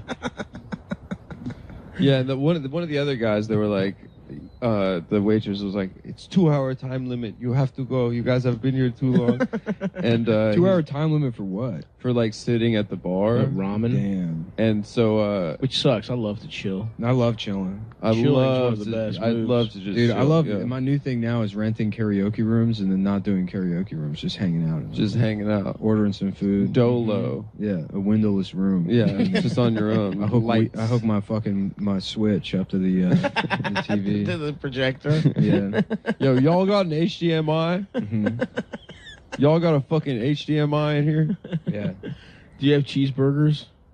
Just ordering cheeseburgers and playing fucking Switch. That'd be so. I got a karaoke room a couple nights ago. Mm-hmm. We got food. I love that. Yeah. Did you sing one? I did. What'd you do? Vaseline by Stone. Yeah, sick. Hell yeah, dude. Sick. I'm proud of you, Nick. We brought it up on the show the other night. Huh? Or brought it up on the show the other day, and I was like, all right, let's do Vaseline. Most karaoke sucks, though. It's like, in my ass. There's very few songs that are actually good to do at karaoke. There's, it's not like songs that you would want to listen to. Yeah. It's different. Yeah. Wow. Yeah. It's more like Thank you. It's more like being like, hey, remember this? Hey, remember this one? Yeah. Yeah. Which you could just say. That would be more fun to go to a bar and you go up and you go like, does anybody remember the show Diagnosis Murder? And then like a few people clap. Yeah, then you get off stage.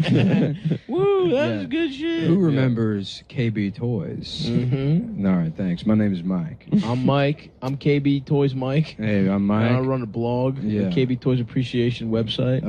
Yes. Yes, sir. That is who I am. I fucking miss KB Toys, man. Yeah? Just going to the sword aisle, checking out the plastic swords. What's it? Mitt Romney. Mitt Romney did a. Were you not allowed to have swords as a kid because they might pop you?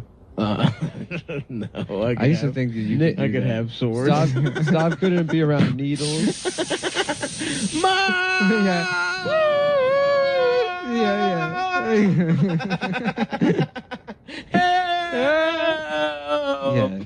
See that? That boy played with a sword and he was too fat and he got popped. And that's why you can't have a sword.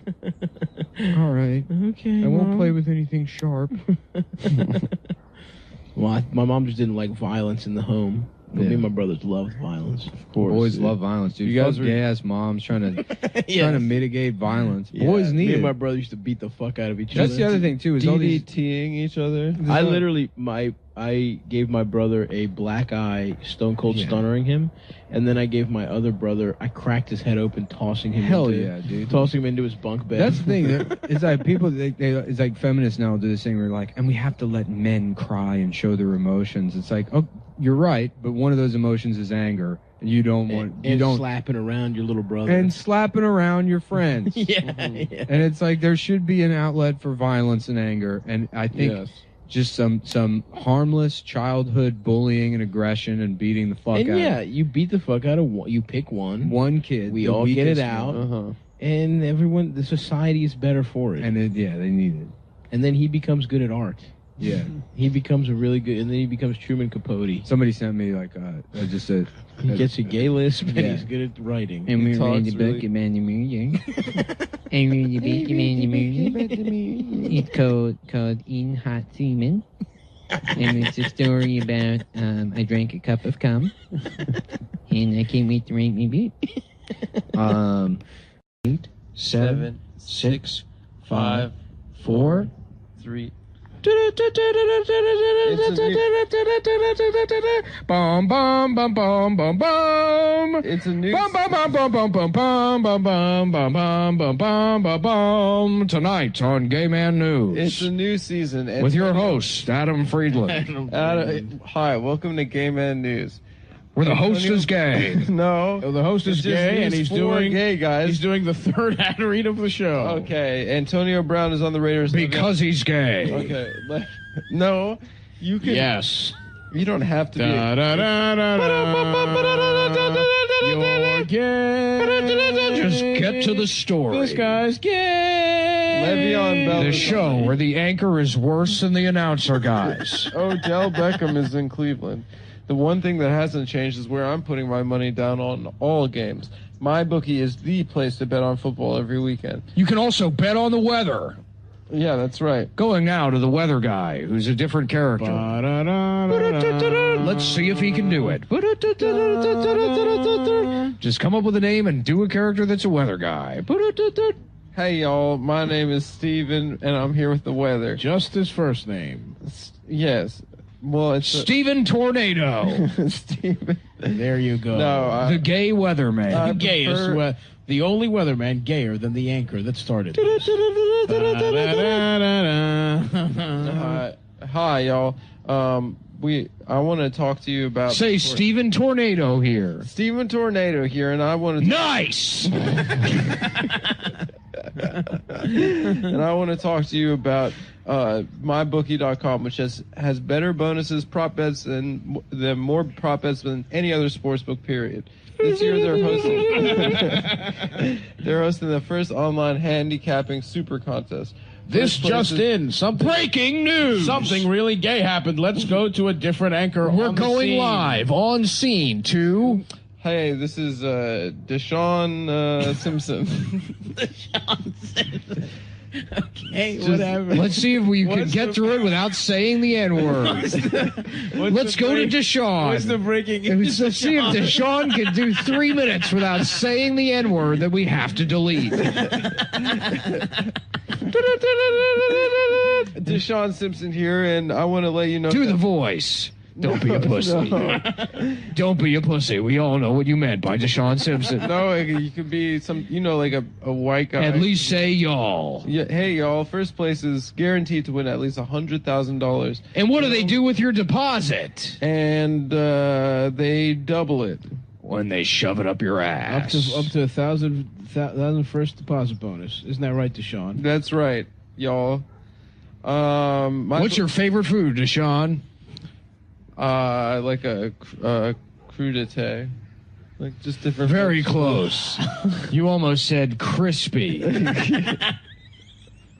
Your mind was going We towards know crispy. what you were going to say. Okay. Because you didn't want to say fried chicken, but you couldn't stop thinking about it. Everyone likes chicken. And it was sublimated into crispy. It's not just one type of person that likes chicken. I mean, basically. Would every you say culture. that my bookie is always the right play, Deshaun? Yeah. Of Is course. it always the right play? Follow-up question, what race of women are you most attracted to? And how fat are they? And what body part needs to be the fattest? Well, that's a trick question because we're on the gay news right now, and I, Deshaun Simpson, am a gay man. So I'm attracted to all races of women as friends. MyBookie.com has live in-game betting on NFL games. They've got the most rewarding player perks in the business. And for your fantasy guys out there, you can even bet on the over-under of how many fantasy points a player will score each game. Thanks, Deshaun. Kick it back to the original anchor. Let's go back to the Adam Friedland in the studio. Hey. Hey, y'all, it's me, Adam. No, it's the real Adam. That's why my bookie is always right. Breaking news, the real Adam has returned. You bet you win, they pay. And the imposter Adam has returned to UCB for more comedy lessons. My bookie has live in-game betting on every NFL game. So use promo code CUMTOWN to activate the offer. That's promo code CUMTOWN. It's me, Adam Friedland. Visit MyBookie online today. That's MyBookie, MyBookie. And don't forget to use the promo code CUMTOWN. Promo code CUMTOWN. Bet, win, get paid. I bet. Cool, man. Well, I'll tell you what. I'll tell you what Alex Jones can't do. What's that? Wear underwear. What do you mean he can't wear underwear? He can't because he's too slippery. Oh. Every underwear there is, he can't. He doesn't know how He's tricky and slippery. I'm gonna need you with me on this. I got you. Yeah. So God damn. Fuck. I can't. Mac Weldon is a name of a thing in my email somewhere. Well, okay. So I'll let you guys in on a little secret here. We're about to talk about Mac Weldon underwear. Yeah. And we're gonna talk about Mac Weldon underwear for about 15 seconds. Okay. Now here's what we do. We just stay silent for 15 seconds. They skip ahead directly to the read. Right. Okay, and we're done talking about Mac Weldon underwear. I'm glad to talk about Or them are anytime. we actually? Are we? Because no, and I just remembered Mac Weldon underwear is the best underwear that I've ever wore. Weird. Yeah. Because at Mac Weldon, I believe in smart design, simple designs, and simple minds.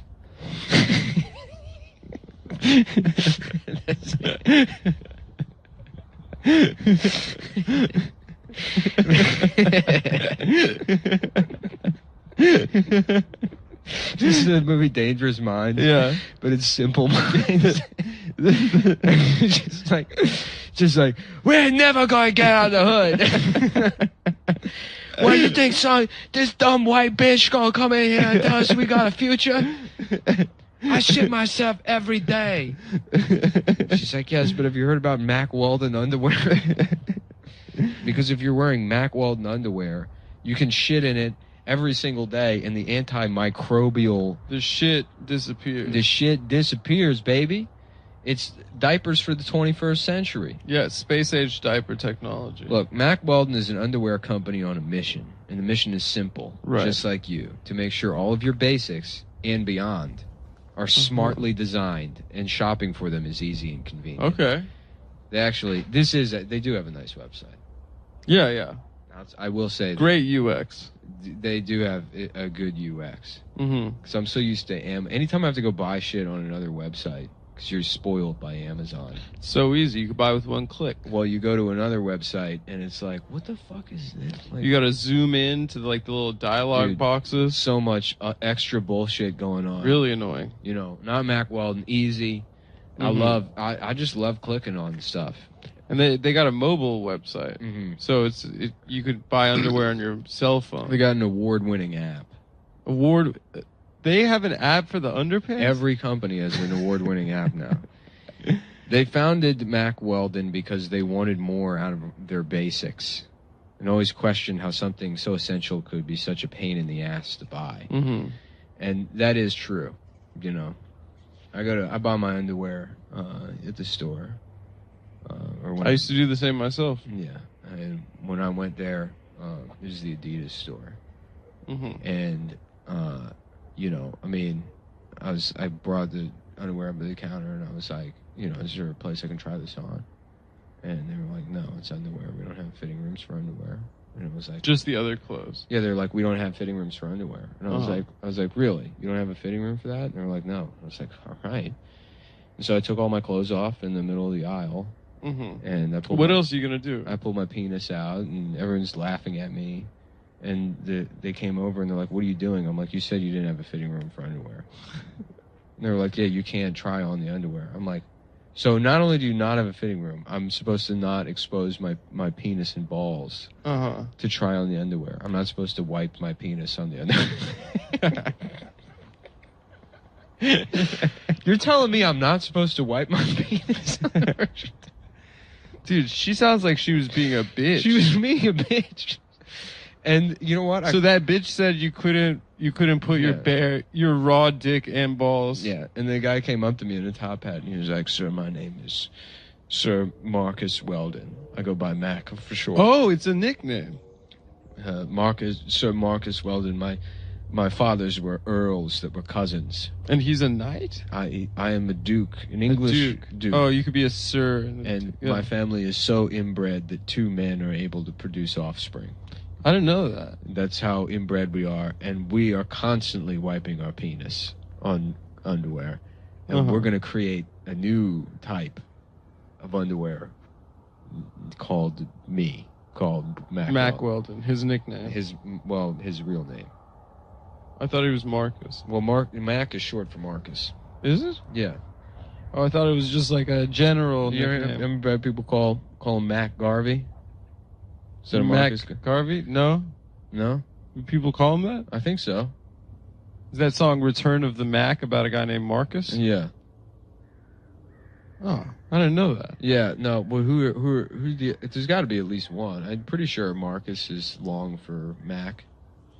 Anyways, the frustration was real, and our eureka moment happened in a department store aisle full of brands that dominated our top drawer. I get frustrated. So this is on their website. They leave out the part where the Duke saw me wiping my penis on the underwear. But they're talking about the aisle. They're talking about that story. Surrounded by a mind-numbing assortment of underwear and socks, we realized consistent fit and quality became a game of roulette. So we decided to take matters into our own hands. Okay. And you ever like hold your dick and balls like a cheeseburger? Oh, like with your balls on either side. Yeah, with both hands you hold the whole setup like a cheeseburger.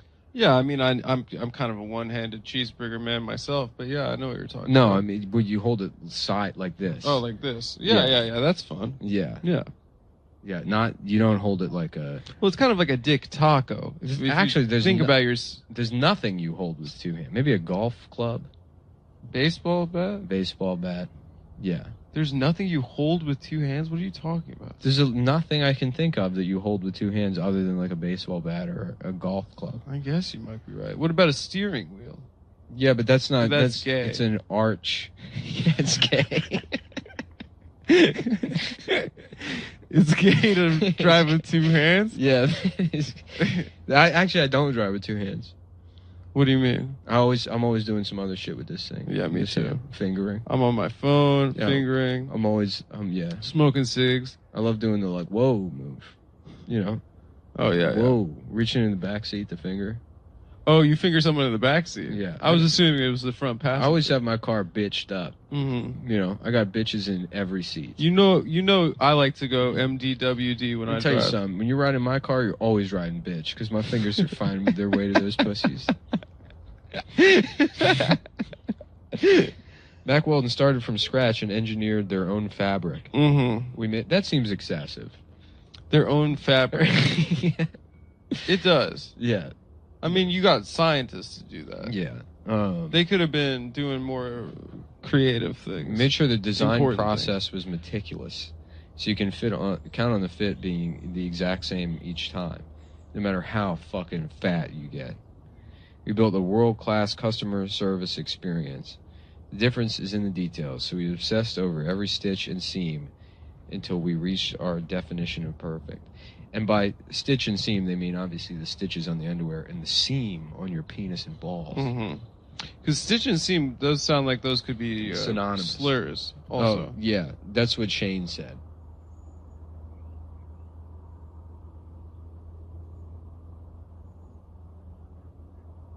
Yeah. So look at all...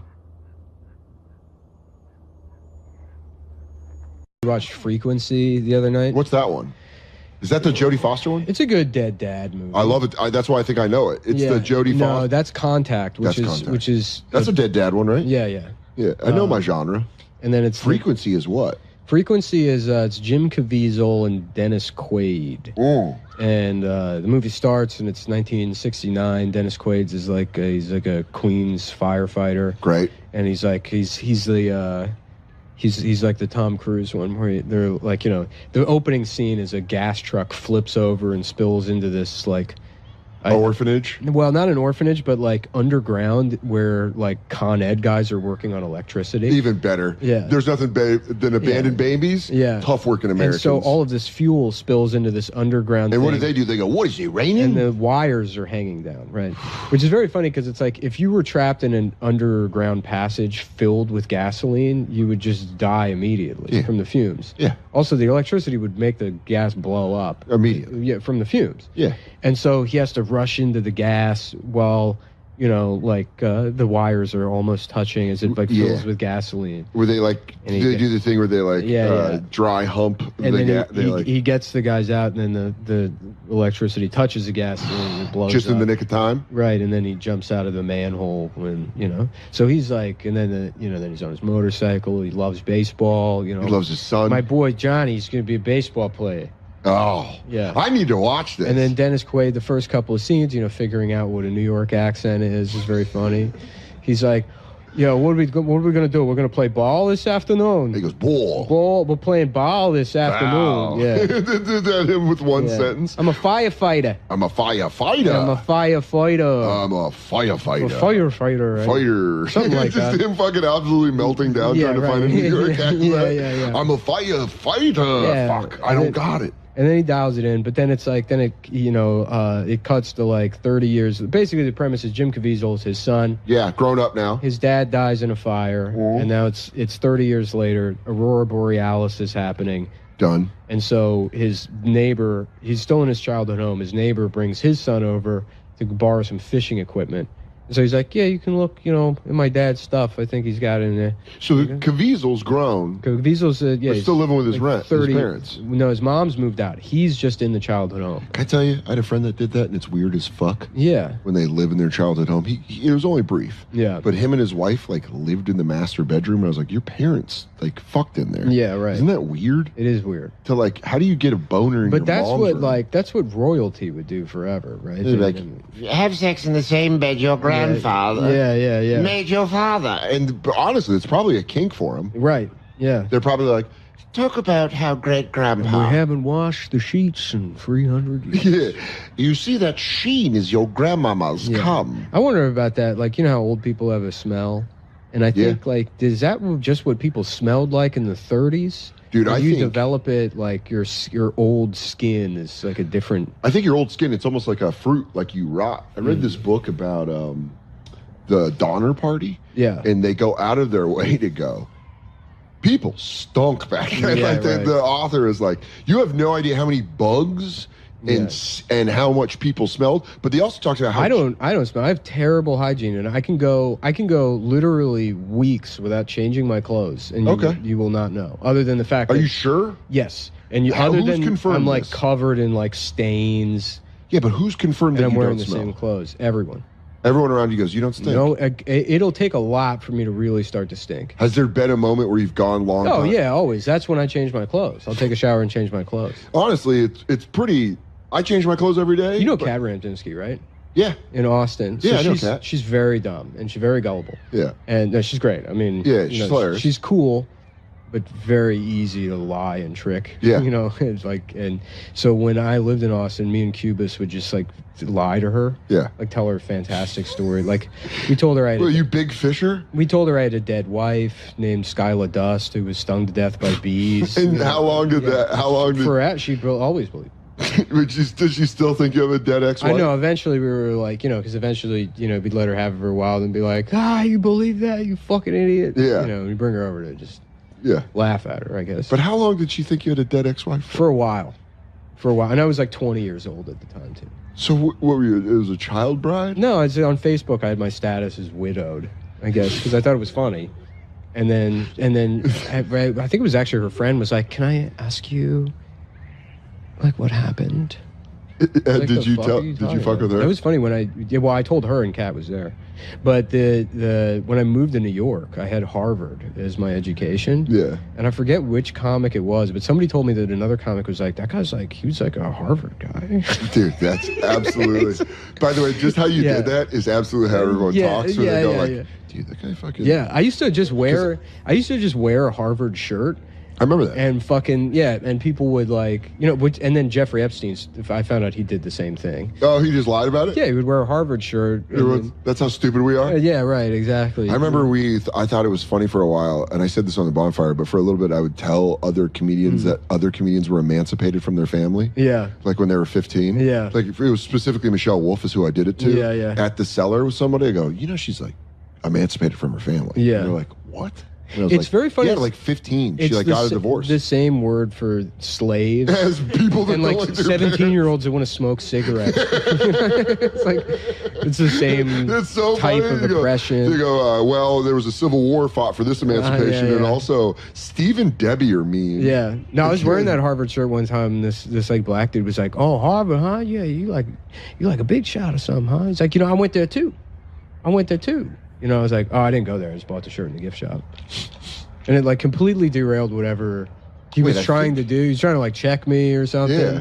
I was like, yeah, no, you can just buy this shirt and then people think you went to Harvard. He's like, oh, I was going to ask who your RA was, your freshman year. I think he was like annoyed that I was wearing the shirt. Because even if you went to Harvard, that's like a dickhead move to walk around with a Harvard shirt on. Yeah, that's like... I don't think anybody who actually went to Harvard has the clothes. It's people that went to... You can buy it in the fucking airport in Boston. No. People that go to Harvard have the clothes. They like work out in them. Oh, They like do like... What they do is they want the attention, but they're acting subtly about it.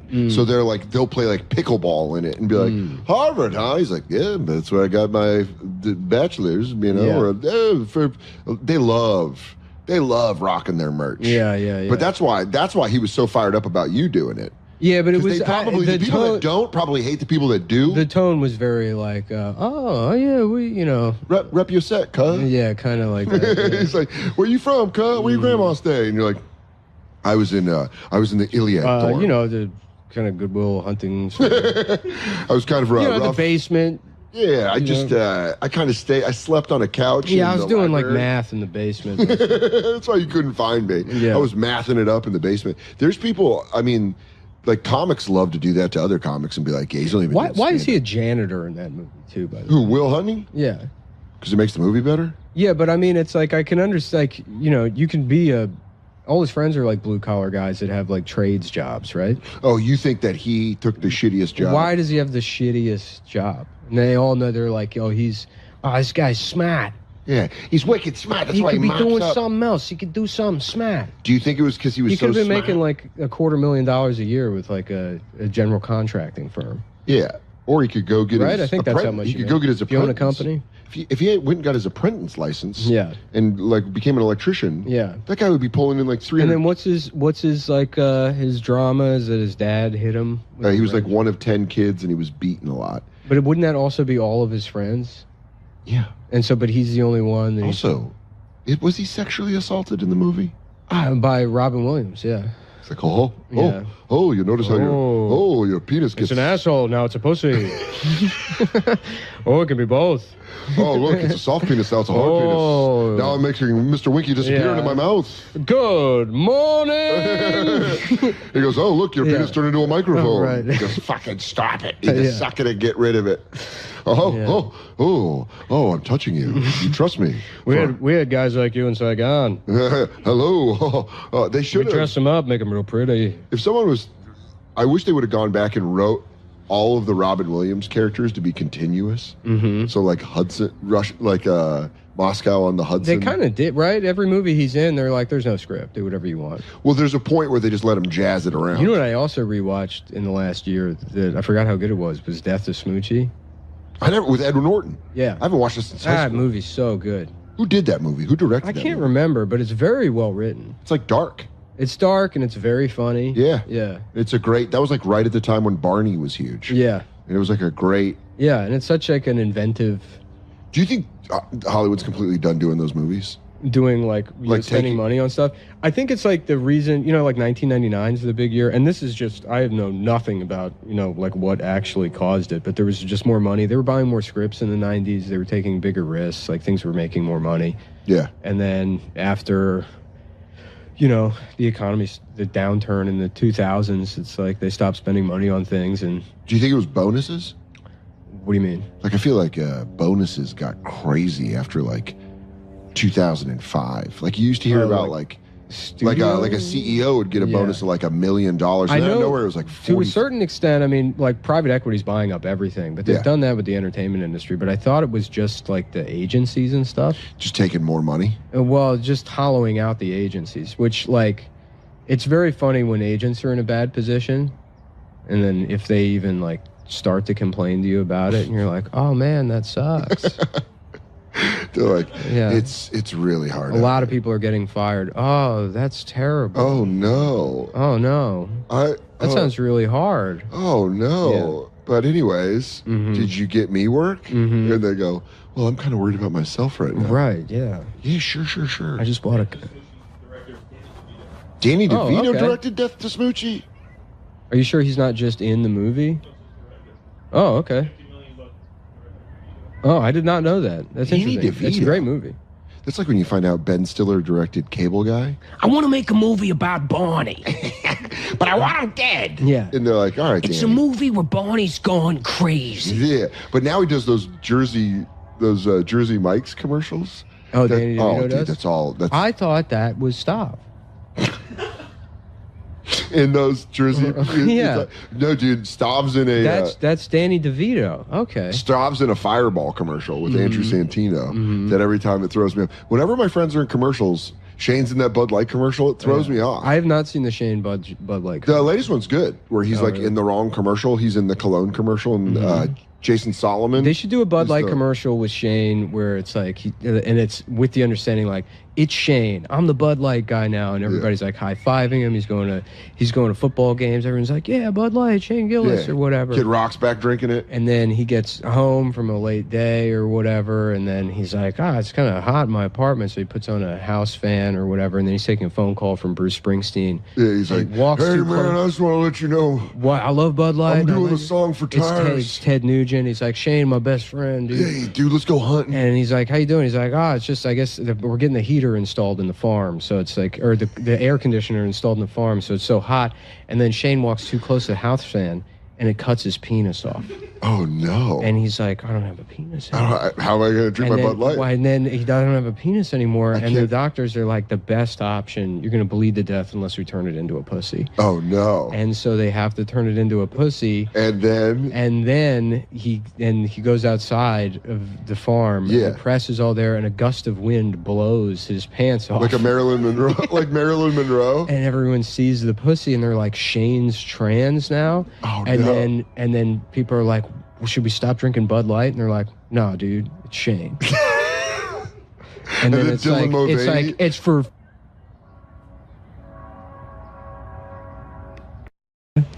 Remember her literal porn? No. She was like a Korean bitch that like she made her name literal porn because she didn't know that literal wasn't a synonym with literary. Are you fucking kidding me? Yeah, so it was like, like literal was, it's like she meant like word porn. I think. Because she that's like, brutal. Yeah, her bio was like a writer, the fuck you pay me kind. And then it's like there's zero evidence of her being a writer. Right. I think she wrote like one thing about going to a barbecue restaurant, how it was like these mayo ass white people, you know, and then the barbecue was fine. You know, it's like essentially a Yelp review that they just let a Chinese woman or a whatever woman publish. Claudia is a hot name, I will say. Yeah. Well, anyway, she turned out. My favorite part about literal porn is the writing thing didn't work out. So eventually, she just became a cam girl. So she ended up doing literal porn. That's fucking awesome. But she was like an online woke person. Yeah. A lot of those girls will do that shit though. Yeah, but like the N-word usy kind. Like an Asian girl that's like, you know, like fucking crack at, you know, like. Oh, she was like did Aquafina ever say at the N-bomb? Now she's famous as shit. Now she's. It feels like she must famous. have at some point. She said it in Ocean's 8. Her scene with Rihanna. Yeah. It was pretty fucked up, dude. I went to that movie in the theaters with Dasha. It was You during did? Yeah, it was during the Movie Pass heyday. I straight up any piece This of is shit. this is great. If you Google literal porn, because I always want to see what Claudio's up to, the first thing that comes up is Inside Amy Schumer writer Kurt Metzger harasses Twitter personality literal porn. And then the right underneath the headline is just a pull quote from Kurt that says, "I'm sorry a white man didn't tip you for anal." Oh, Jesus Christ. Yeah. Was she a prostitute? Oh, I don't know. I don't know. Now, when you say she did literal porn, is there any evidence of that on the internet? Oh, she's on Mastodon. Isn't that the racist one? What's that? Nothing. I'm just looking. Oh, she's on Mastodon? No, it might be just somebody. Mastodon? Isn't that a metal band? Yeah, they fucking rock, bro. Yeah. Adam, you're not allowed to listen to metal. I know. I'm Let me know whenever I'm allowed to. I'm ready. What did you do? Did you? So wait, I didn't even realize. I'm getting my ears. Didn't you ready. think Ocean's 8 was going to be a fucking jam? That must have been a horrible movie because Yeah, it here felt you go. like She's got shit. Here's Yeah. here's the SoundCloud. Is it OG boss bitch with dollar signs, writer, sociologist with dollar signs. sociologist. Yeah, strategist with dollar signs, girl rap, butt She's a music, strategist. and sex jams enthusiast. I like sex. Was she jams. funny? Did she have like ironically funny No. posts? No, it was one of those people that was like, because it was early on in the woke days. Mhm. I mean, I became aware of her because she went after me for the Chinese New Year thing. Mm-hmm. It was like, maybe it was that or something else. I don't know. I mean, Asia, it was funny because it was early on and like when Twitter was just really becoming like a fucking mess. Yeah. And yeah, like Asians were mad at me. And it was like, and at the time I didn't understand it because it was like, you're Asian, you know? You know what I mean? And I know that sounds ridiculous now, but it's they're like, how dare you make fun of Chinese New Year? Well, it's not like you were like, what? Who gives a shit about fucking Chinese New Year? Yeah, it's like, it was literally the same as if like an Italian was like, were you fucking making fun of Columbus? Yeah, right, you know, right, like I don't fucking care. In those days, I think that was pretty synonymous. That was pretty similar. Yeah. Yeah.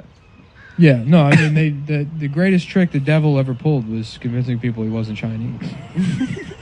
Or something like that. I don't know what the expression is, but... yeah, Oh, hell yeah, they've dude. hoodwinked all of us. You heard it here first, folks. Satan is a Chinese person. Satan is Chinese.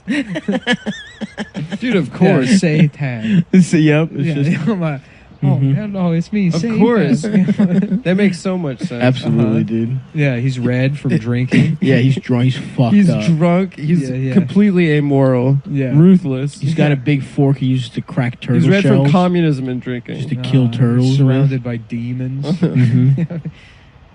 Yep. What else? This is fucking. What are other things we can He's got come a up tail. with as professional comedians? He's got a tail. They write jokes got for a living. Of how Satan could be Chinese. Yeah, how could Satan be Chinese? He lives in a little fucked up basement. Well, hell is like kind of like a sweatshop, maybe. Exactly. There we Right? go. Yep. So everyone's just for all eternity making iPhones. Well, I'd like to take a moment to talk about betdsi.com. Oh, okay. That's perfect. That's perfect segue. Yeah. You can bet on what race Satan is. Put your money on Chinese, folks. We're betting on Chinese running Chinese here even at right now. betdsi.com, the premier sportsbook betting website on the internet. They have been in business over 20 years, paying out winners. Look them up and check them out on their own. They got their own URL, guys. That's B as in boy, E as in echo, T as in Timmy, D as in Dillard. S as in SI as in C. Mm-hmm. Remember that. So easy to remember. B, E-T, extraterrestrial. B-E-T, DS, Nintendo DS. Mhm. C. SI is in C. C is in yes, Spanish language. Mhm. It's actually Black Entertainment So just Television DSI. Black ET. Yeah. Or Black ET. Black ET. That's what I thought that channel stood for. You could also bet on what race ET was. Man, I've been watching Black ET for like 9 hours. Ain't a single motherfucking Black ET. What if it's just ET music videos, man? What if ET was a very small black guy that was that ashy? Wasn't he like green? No, I think he was like shriveled Isn't up. Black ET just Yoda? Yeah, I think so. Somewhat no. No, Yoda was Jewish. That's why he talked like that. Yeah, that's why you try. Yeah, You you try to wish take all he the was good fucking characters Jewish, for bitch. yourself. He's black, man. No, he did Yoda's that black. switching the words. Code switching. No, he was like For his job. lightsaber you want. You know, he says shit like that. Yeah, that's true.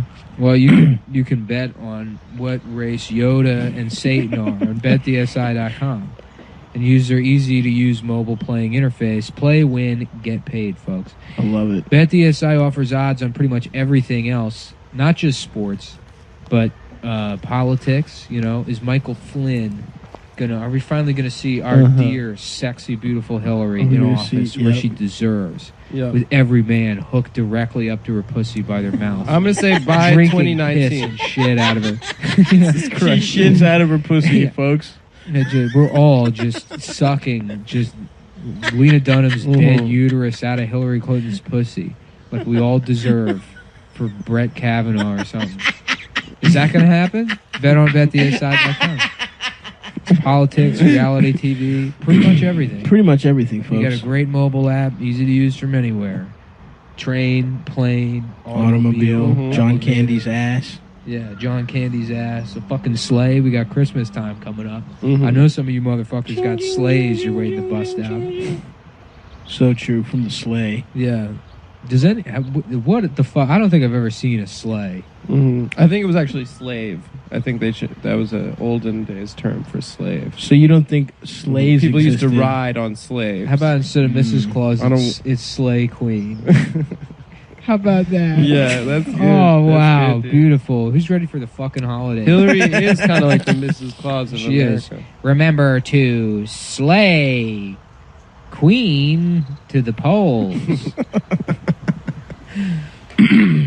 Take the Ravens. Fuck the Chiefs. Take the Ravens Ravens, are hot. fuck the Three, Chiefs, fuck three those straight. natives. That's right. What Nick said. Fuck those Native American shit. They're fucking. They got that running back that hits women. Fuck him. He fucking drop They kicked dropped that him. bitch in the face. Mhm. No, but he learned his lesson Mm-hmm. by playing more football. No, he got cut. We at the NFL believe that this man should rehabilitate himself by continuing to play football and earn us millions of dollars. Yeah, as punishment, he will play in every game until he has learned his lesson. So anyway, betdsi.com promo code COME120. Oh, no, hold on. They offer live in-game wagering. You can make plays throughout the entire game and events. And here's what we're going to be betting on this week. And then the things we already said. Mm-hmm. So when you sign up, make sure to use promo code CUM120. That's CUM120. So they know we sent you. And when you sign up, you've got some options. You can play and cash out, or you can take the bonus $sign, which is like getting a casino comp up front I before believe you that's play to the bonus table. money. It has rollover requirement, just like minutes. Oh yeah, You your know? nights and weekends. Nights and weekends. Who remembers that shit? We Who remembers free chirp chirp on Next Stop?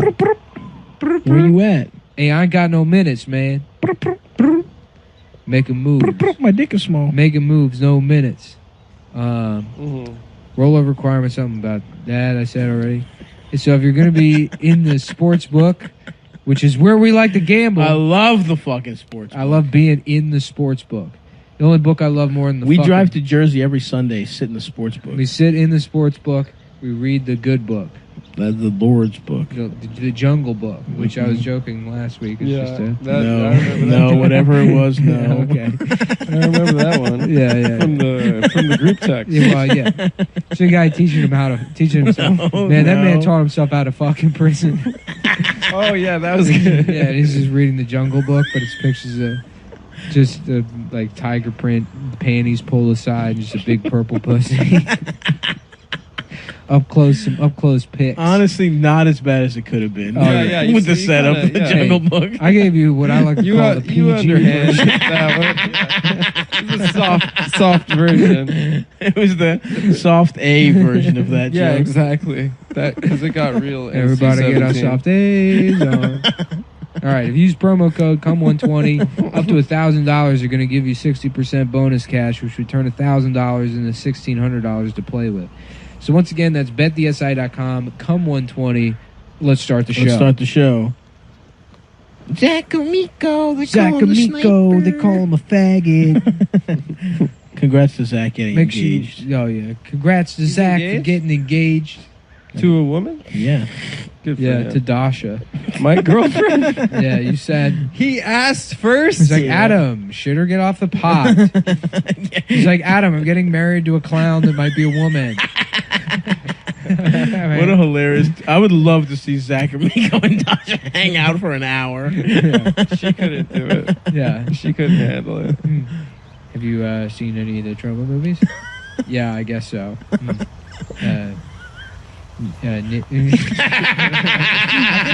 He says it so goddamn He really much. does. He says the N-word quite a bit.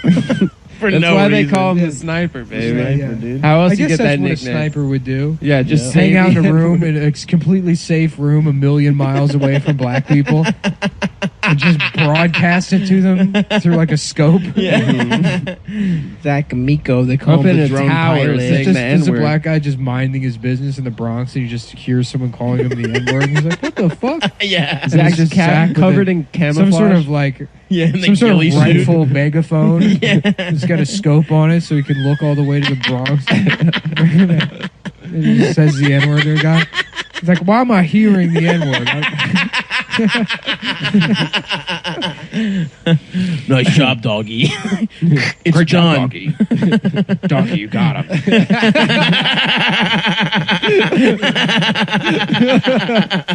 Oh, Lewis is so stupid. Oh, shots, dude. Yeah. We're gonna have Lewis on tomorrow, and you're gonna I have can't to. wait. I'm You're gonna gonna have to- MMA him, dude. The second I see him. Or we should actually have Lewis on. Is Lewis on our show tomorrow? No, but No, we haven't booked anyone. we should get him.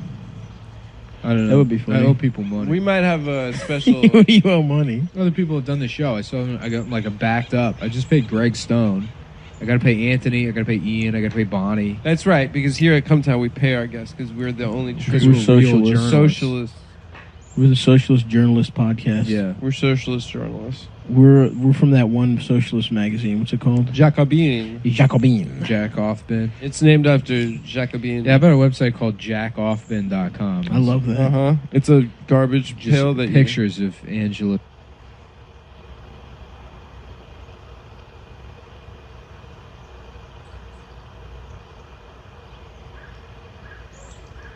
Yeah. I think we should, have you guys ever had an operator on here? Smooth. We actually operator. haven't. That's a trans operator. One of the, some special Smooth forces guy operator. emailed me and was like, "Yeah, my brother's is like Delta Force, and he wanted to know if you could give him a shout out on the show." And then I just sort of closed the email. tell him you don't care unless he's trans. Yeah. Yeah, sorry, we only. But a trans operator's a pretty good cover. I think you should commit to that. cover. Trans operator. I don't remember how the rest of They're a Smooth operated. trans operator. I don't remember how the rest of Smooth Trans operator. Is that Sade? Yeah, put it on.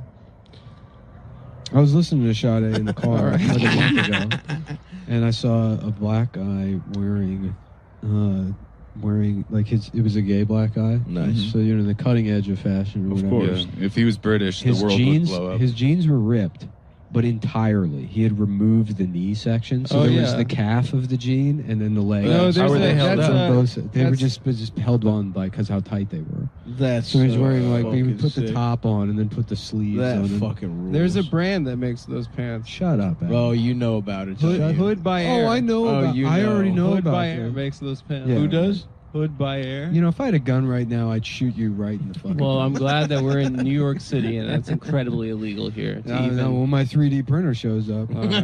We'll If see I had a about gun that. right now, I'd shoot a bird. If I had a gun right now, I'd shoot a female director of photography. Oh, Wow. nobody's safe. Too Yeah. soon, Adam. Sorry. Damn, I wonder how drunk Alec Baldwin is right now. Oh yeah. So drunk. Yeah. There's a picture of him with her her husband and child. It turns out the looking. person on the set responsible for making sure the guns didn't have real bullets in them is trans, also a woman. Also a woman. Whoa. So it's her you fault. look at the whole story, and it's like, can somebody explain to me what actually went wrong here? I mean, They had a table full of guns. oh yeah, why I'm supposed to be upset about this? Because it sounds like we're right back to where we started here. That women don't really, they're bad at everything. She was like, "This gun's empty." Whoa, wait a second. I don't feel like I have the space to speak up.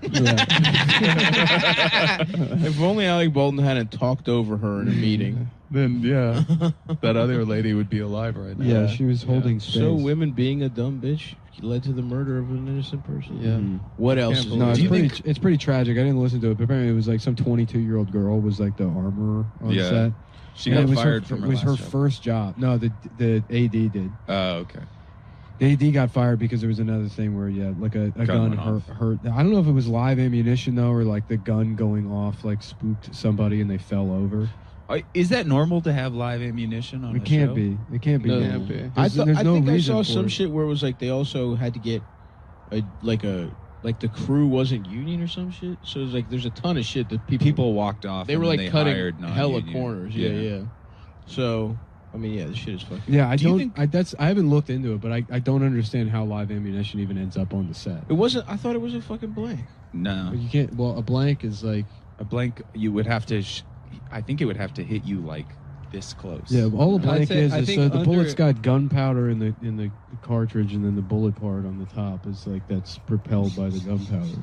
And a blank, I'm pretty sure it's just like it's paper or something that holds the gunpowder. But it could fuck you up at a short but just because it's like the force of that. the air or whatever. But it's not. I don't think he like held the gun to her head and shot her with the blank. I hope not. That's when the Goddamn. accident happened. He had the gun at her head. Everybody was like, "Alec, put it down." Chill. Look at me, I'm Donald Trump. I'm Donald Trump. This is what Donald Trump No, would do. that's the best part of the whole thing is that he was doing a bit. It was like between takes. Yeah. He's like, "You want to do another fucking take?" Yeah.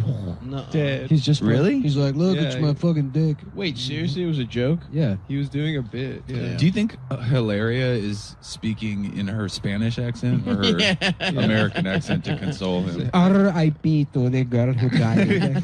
Alec, ¿qué pasa? You so crazy. Well, she's just a white bitch from Long Island or some shit, Yeah, right? but Yeah, she's like yeah, got she- Spanish ancestors. That's so all of a awesome. sudden she was like, "Me llamo Hilaria." That's so fucking awesome. Wait, can we back up a second? No. I think that the Chappelle bit could, if seen in a different way, potentially just be a pro blackface bit, right?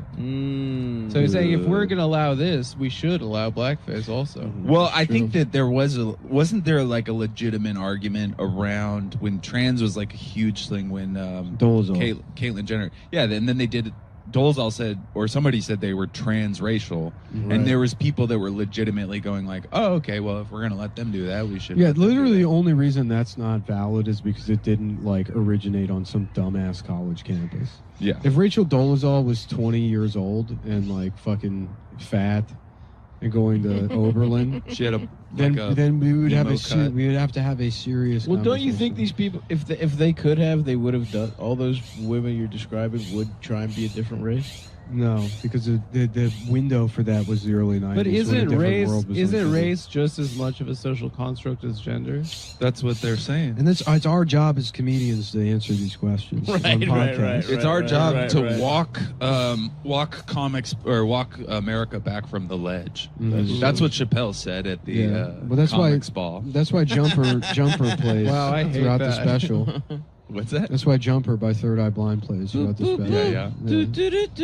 Oh wait, no, That's that's not even, not even close. Wish you would step back from that ledge. I'll be there for you. That was when- Clap, clap, clap, clap. It would be great if the transphobic special had come from David Schwimmer for some reason. yeah. If he was have nowhere to be seen, then he released a Netflix special that's like, you're not a girl. You still have a dick. And then people are like, David, Yeah. go back to wherever you were.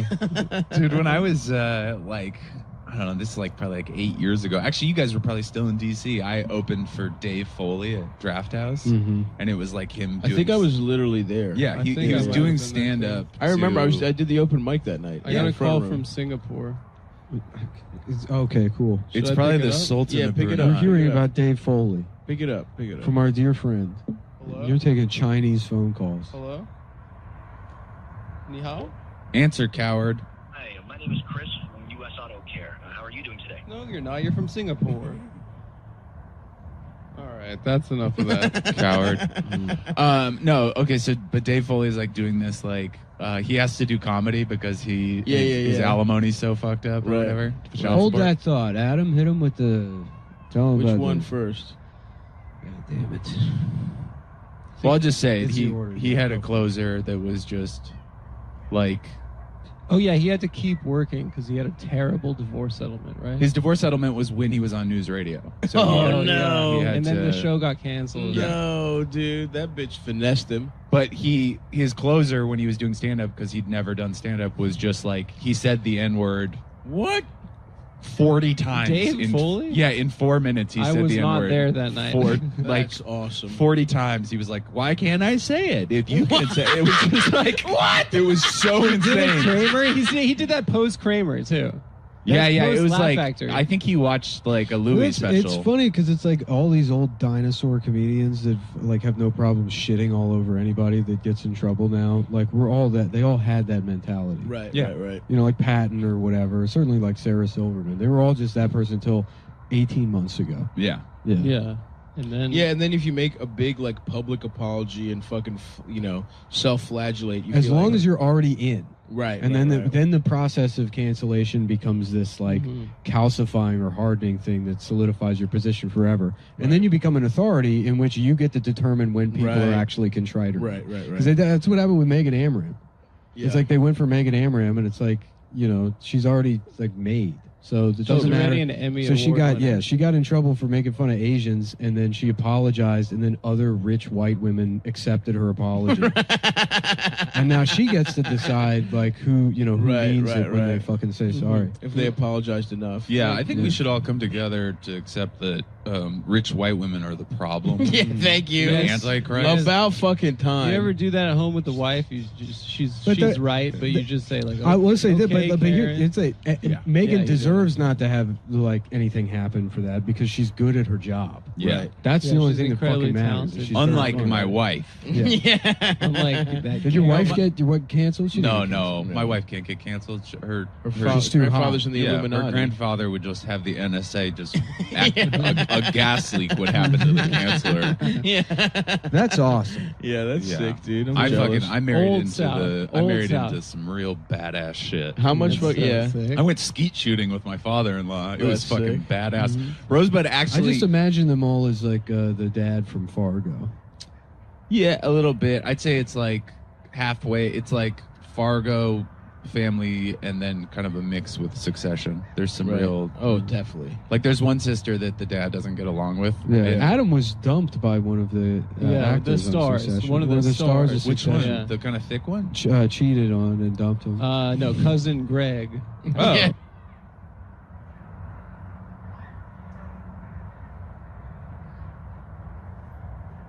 Small that the precision instruments.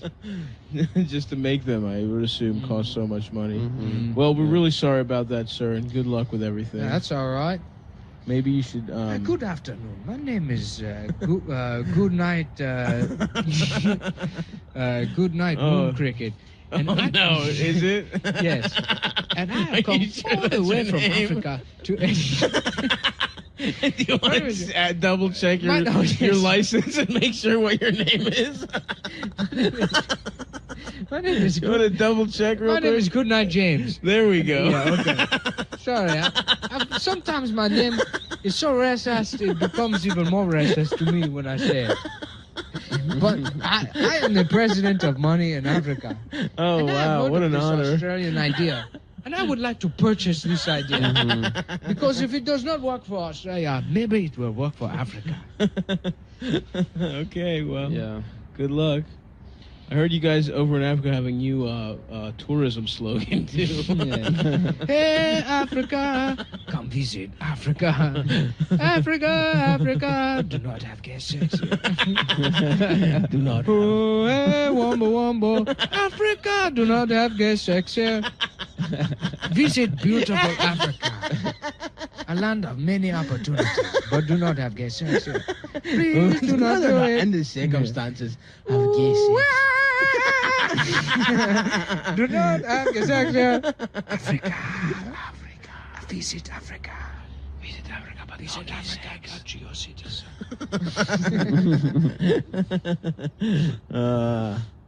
Yeah, we should be on the tourism board, dude. Mm-hmm.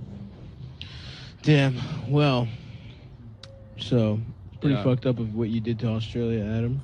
I didn't do anything, but I guess they'll forgive you and they'll let you back in the country. Visit Africa. I was very well received in Australia. Next time we go to a foreign country, I want fans to be at the fucking tarmac, dude. Dude, the Australian fans like cosplayed our shows.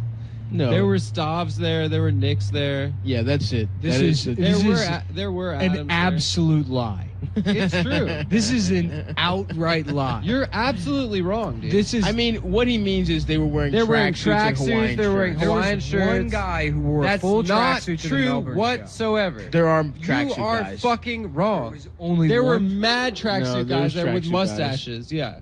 And there were like small earring guys that would come up to me and they'd be relax. They would, and they'd be like, Adam, okay, like, listen. My friends call me a figgot too, and I just want to let you know you inspire me every day. The small earring thing is not because of you. They were already gay. The guys that think that they weren't gay because of me, but they were gay also. Exactly. You're fucking wrong, dude. There are though, and listen. In Melbourne, in particular, there were a lot of fucking tracksuit guys and like Hawaiian shirt guys. Salute. You want to take our sartorial tips? You do that. Yeah. Maybe I should become a fashion blogger. Why? Maybe I should be a plus size fashion. Are you almost done? Nick, come on, dude. Almost done here, fellas. Nearing the end of the road. Look, it's either this or fucking Red Dead Redemption. All right, I got back into it. You should be thanking me that I'm not playing it, especially considering how mad I am about cryptocurrency. I love that. I hope this continues for the rest of my life, where people give us more and more money, and I immediately gamble it all away, and then take it out on the audience. I'm in a bad mood. I don't want to do the beautiful cycle. I lost all the fucking money to Chinese businessmen again. Time for you pieces of shit to listen to me count change, because you should have stopped me. It's your fault for not protecting me from myself. That's right. But please do not protect Nick from himself. Do not protect me from myself. Do not do it. It is very funny the way my life is being destroyed. I got here by being a fucking indulgent pig, and it wouldn't be funny if I got my shit together. It would never be funny if I felt good. That is true. I think it's... Nah, it would be funny, but whatever. I think it would be all right. Nah, I don't give a fuck. I would prefer if you felt good, but listen, man, if you don't want to, who am I, the cops? Yeah. I'm just your fat friend here also. Sure, we just want to make sure you feel good. Yeah. You know, the thing the cops are famous for is checking in on people's emotions. Just want to let you know we're here for you. Sir, you're gay. It's so funny how much of like how, and this is like such a trite point, but like to what extent the police as a concept are just blatant false advertising. Oh yeah, 100%. In terms of protecting you? Yeah. Yeah, and serving you? Never have I been like... I've never been served. When a real cop comes by, when something bad happens, it's never like... Actually, one time, a guy broke into my car in Baltimore, and the guy did like a full fucking investigation, knocked on doors, like... Did you see? He was like really nice. Yeah. Damn. That was the only time, and that was the time where I was like, come on, man, you're not gonna fucking catch this guy. He broke into my car, he's gone. He did his due diligence. He was very nice.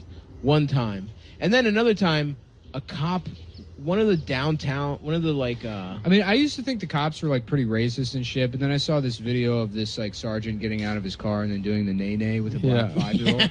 I was like, no, that proves it, man. Systemic racism is a fucking lie. He did the floss dance. He did, yeah. He said he called the little black boy my man, and he called him little man. Yeah. And that's something I know only people in the black community know about.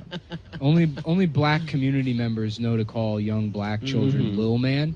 So if that white sergeant said it, then it must mean that, you know, Darren Wilson is a myth. Absolutely.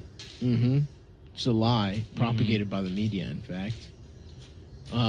One time in there was a... Do you guys remember... I don't know if you would even be aware of this guy, but an Inner Harbor... I think he was a bike cop that, like... Yeah, got caught. Yep, I remember that video.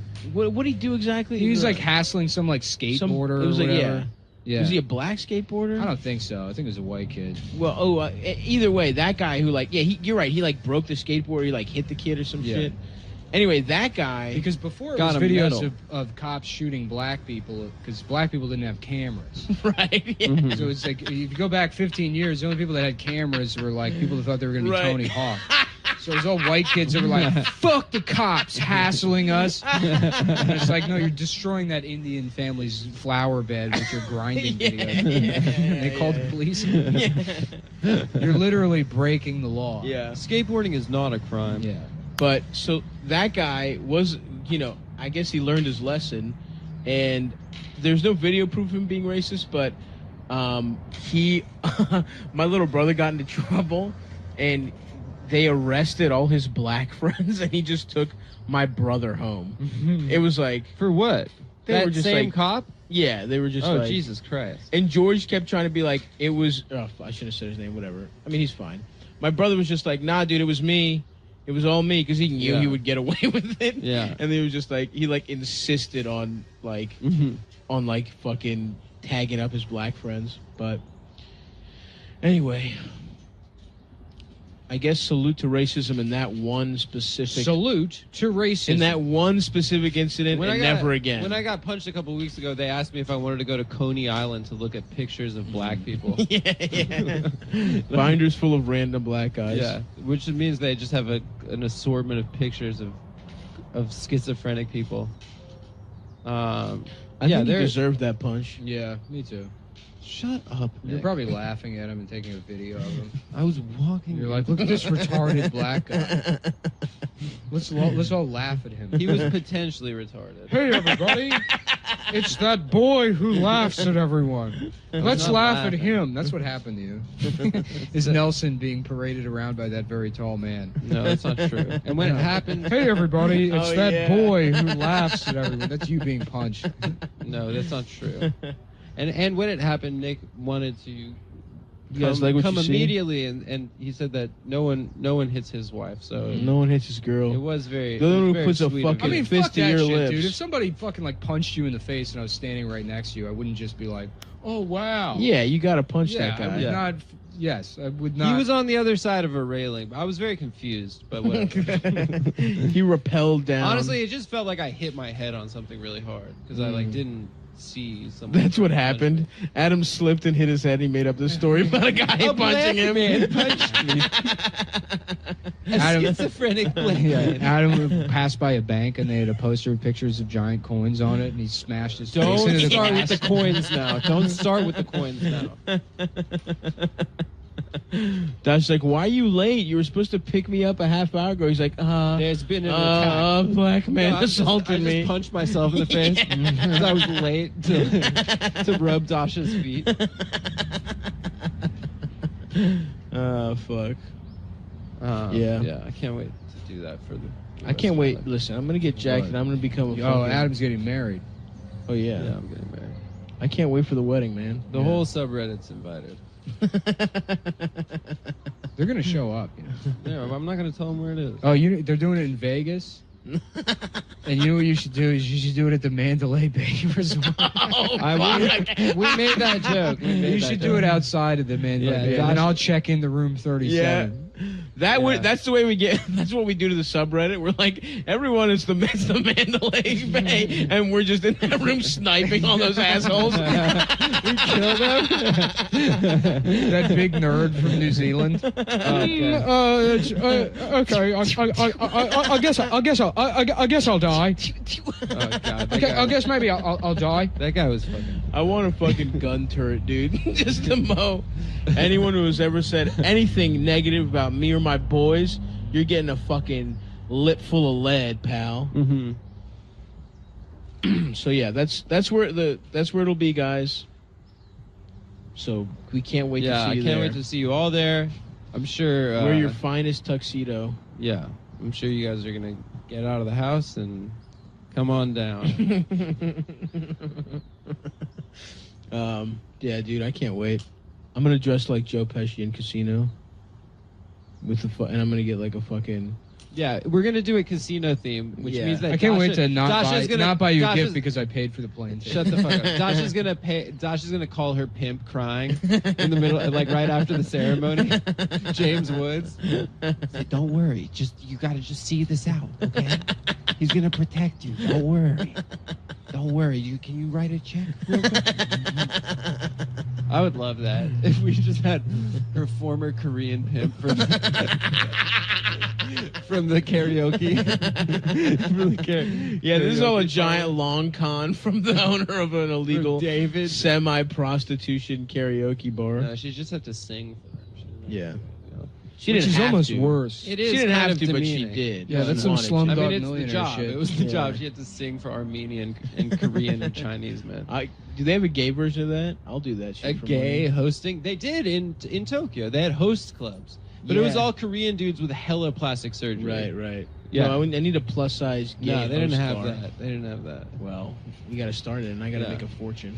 They had hostessing too, like next to those brothels. They had host clubs, karaoke. Let's do some coke, bro. Yeah. No, I don't want to die. I worry about my heart.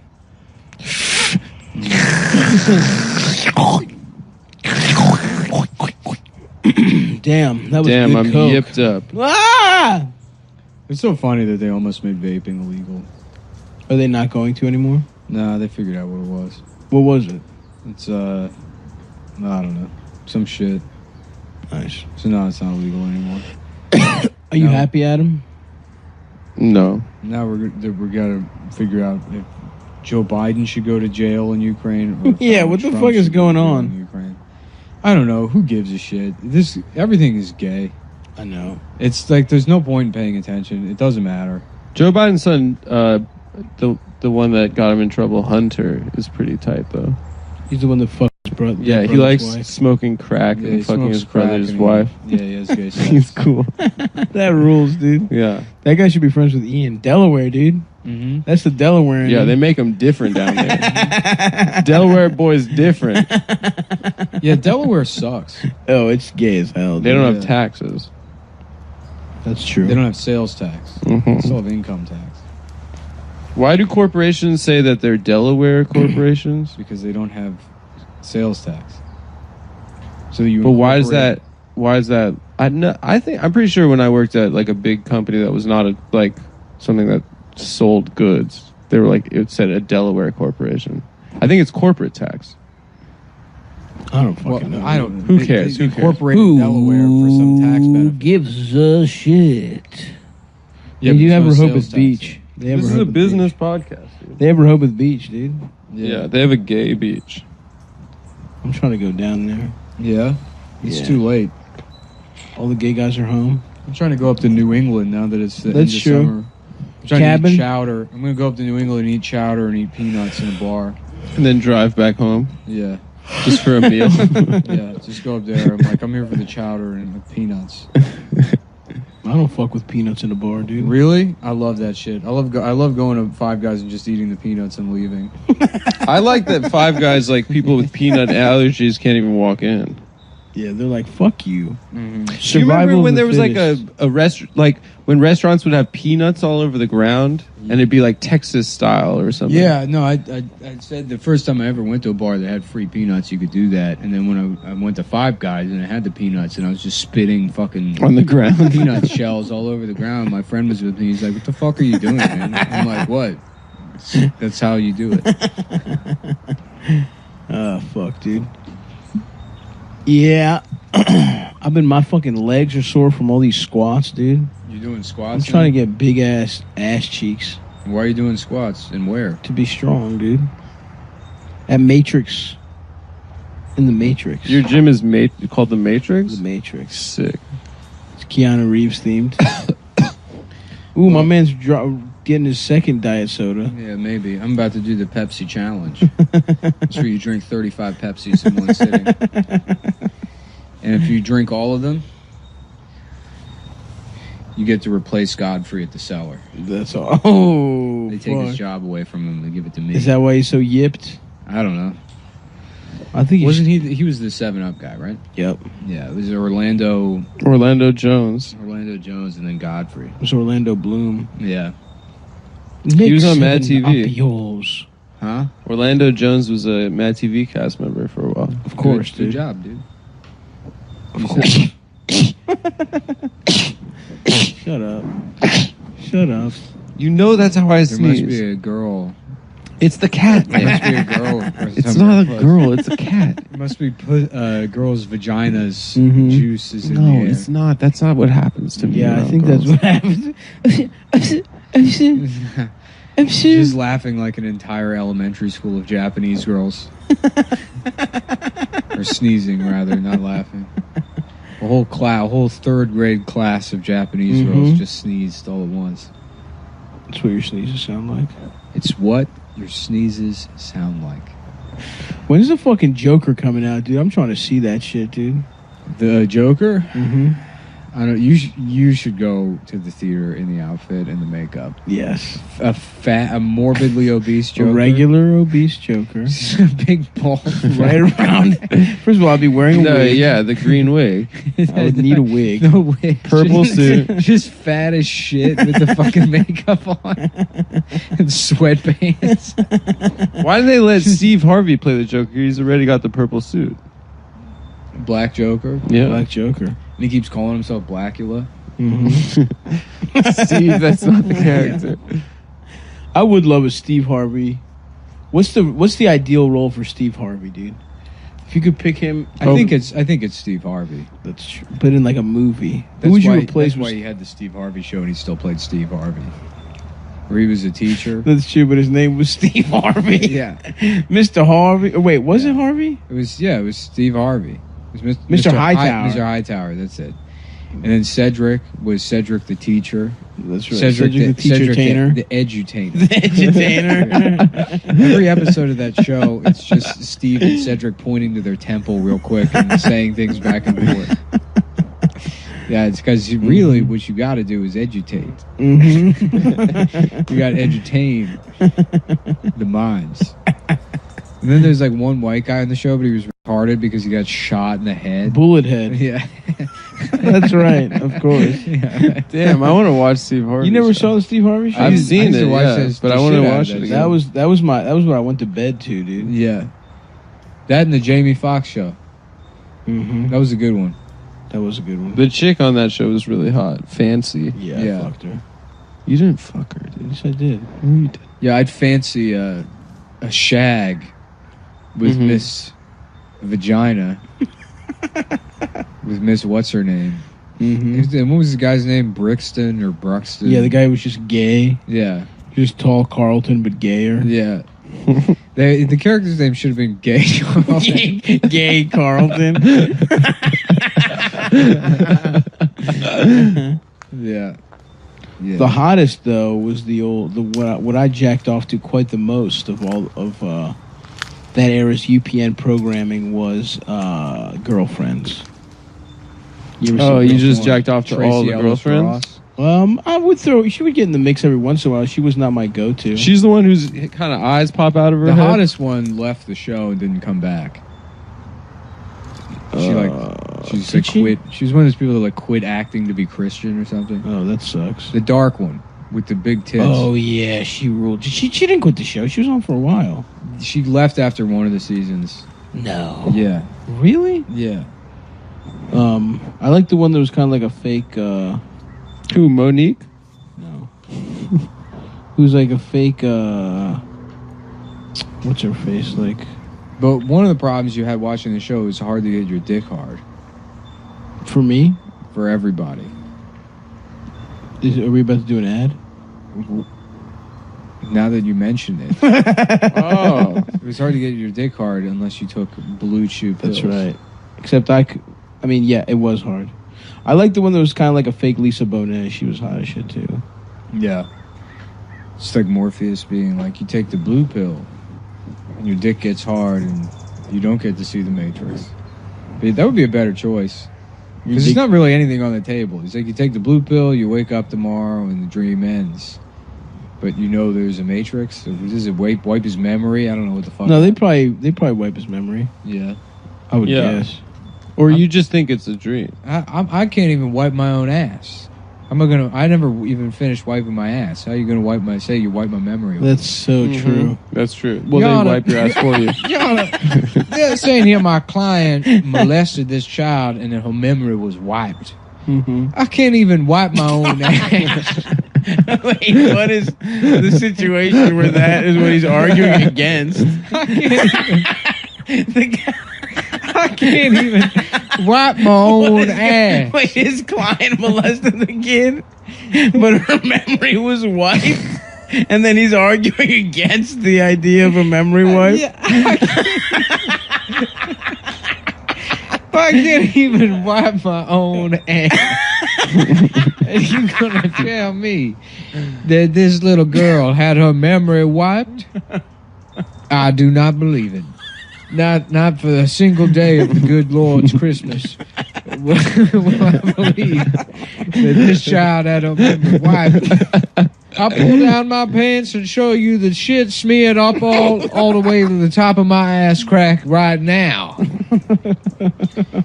And it's not a matter of technique. Okay, I guess your client is guilty then. If she didn't have her memory wiped. No, what I'm or saying, she did have I'm it. saying she's lying. Oh, okay. Because if she had her memory, the point I'm making is that how could she have her memory wiped if you can't wipe your ass? Because they're saying she remembers if the it lawyer now. for the rapist can't wipe it. She's saying they remember it now, BlueChew.com. They're saying she remembers it now.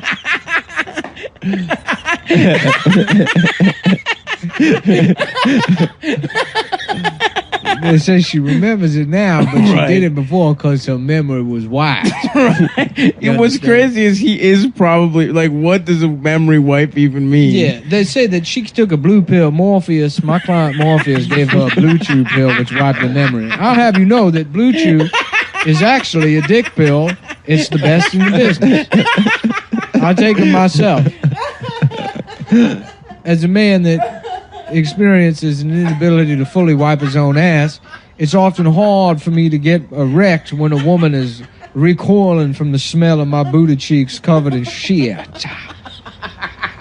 And I go to BlueChew.com. No questions asked, no doctor visits. They connect you with an online specialist to get you diagnosed with bad dick in a heartbeat, in a Tennessee heartbeat. That's right. Staccato rhythm of a Tennessee heartbeat. By a quarter note, you'll have some of those famous blue jazz blue gum pills sent directly to your house. Thank you very much, Mr. Morpheus's lawyer. Yeah. Thank you, Morpheus's lawyer in a rape case. So they're gonna tell me that my client wiped this little girl's memory with nothing more than one of the most effective dick pills on the market today. Generic brand Viagra and Cialis, but in a chewable format so it can work up to twice as fast as the traditional medicines, but not for wiping the memory of this little girl here, who I will assert again, I can't even wipe my own ass to completion. That's right, everyone. So use BlueChew.com. BlueChew.com /cumtastic. Let me get my my court files up here. Mm-hmm. For the rest of Jan, I'm sorry I didn't. Have you ever seen A Dry White Season? No. It's like one of the later like Marlon Brando movies where he plays a lawyer in apartheid South Africa. Hell yes. And the just fat as shit. And he's representing this like white. Donald Sutherland plays this like white teacher whose gardener was like kidnapped and murdered by the police for like looking into like where his son was, who was also murdered by the police. Damn. And yeah, Marlon Brando's just like, well, they don't know if there's any opportunities for an inquiry into was he murdered or something? I love that motherfucker, dude. Just being like, yeah, just I'm gonna do cue cards actually for a movie. Yeah, he's just. I guess he got nominated for something, but he just plays this like fat, drunk, ineffective lawyer. It's very funny. That's awesome. The kind of guy that would probably need Blue Chew. Blue Chew to keep his cock hard. Oh, he needed a couple. Adam, you've recently used Blue Chews in your personal life. Fantastic. You can vouch 100%. Mm-hmm. You know what's not fantastic is when you take one and then you don't get fuck. pussy. Yeah. Actually, no, never mind. Here's It how is good. fantastic. Here's how good the dick pill is. Even with no pussy around, you're hard as shit. Yeah. Your dick is twitching. You're just sitting there incredibly hard. Dick on turbo hard. Mm-hmm. Without even so much as a scintilla of pussy. A scintilla. I That's like right. that. What is that? Like a little like amount. an anteater? Like a mouse? I think it's like a very small amount. But what's the code? Hold on. Okay. Hold on. I'm trying to, but I can't see the copy over my huge dick. Because it's hard. It's hard. Yeah, we all take them before we Yeah, our record. dicks are all out and they're all hard. But we get pussy after. So yeah, we don't have to. Oh, we get pussy. We don't have to jack off our incredible dick. You can say that again. We don't have to jack off our incredible dick. You can absolutely I like say to that make a again. woman take off all her clothes and be like, yeah, I could you, but I'm like fucking 100 for 100 on sex, so I'm not trying to fuck up my perfect record. Oh, really? Yeah. Your perfect is 100 for 100 mean you've only had sex 100 times? I've only had sex 100 times, and every time I've I totally come. You're afraid of 101st, you might not. I've won every time. Dude. That bitch is not a single bitch has ever beat me. Wow, that's awesome. You're the winner. I've always won. They're prescribed by a doctor. And here's a great deal for you guys. Visit BlueChew.com and get your first order free when you use homo code CUMTOWN. Damn, dude. That got me. How many months did it take us to get there? Just pay $5 shipping. That's BlueChew.com, homo code CUMTOWN. Yep. How did it take us that long to say homo code? Yeah. CUMTOWN. Woo! Yeah. I like to counteract the Blue Chew by drinking Diet Dr. Pepper to get my sperm fucked up. Oh, yeah. Yeah. Does it really fuck your sperm up? I thought it was yellow Gatorade. I dated this girl who had this dumb friend who got pregnant because like she was dating some guy that was like, oh yeah, I ride a bike and I drink Mountain Dew all the time, so you should just let me bust in you. There's no sperm in there. Hell yeah. He was just nutting. Respect. Like not even no condom pulling out. Yeah. Nutting all in her pussy. He's like, yeah, I ride a bike. Respect, dude. Damn, that man should be a lawyer. Yeah. Make that man fucking president of the debate team. Yeah. To beat me off. Have you ever got anyone pregnant, Nick? No. Nice. I mean, I don't think so. Yeah. There's been like women who've been like, I haven't had my period for 2 months, and then they have what's like clearly a miscarriage. Nice. God doing you a solid. Yeah. God being like, I got you, man. You got a racist podcast to do in the future. Yeah, right, exactly. An angel was sent down to kick her in the pussy. Yeah. The miscarriage situations happen like twice. So maybe you have like weak Those are pretty sperm. messy. Yeah. What's that? So maybe you have weak sperm. Probably. Who gives a shit?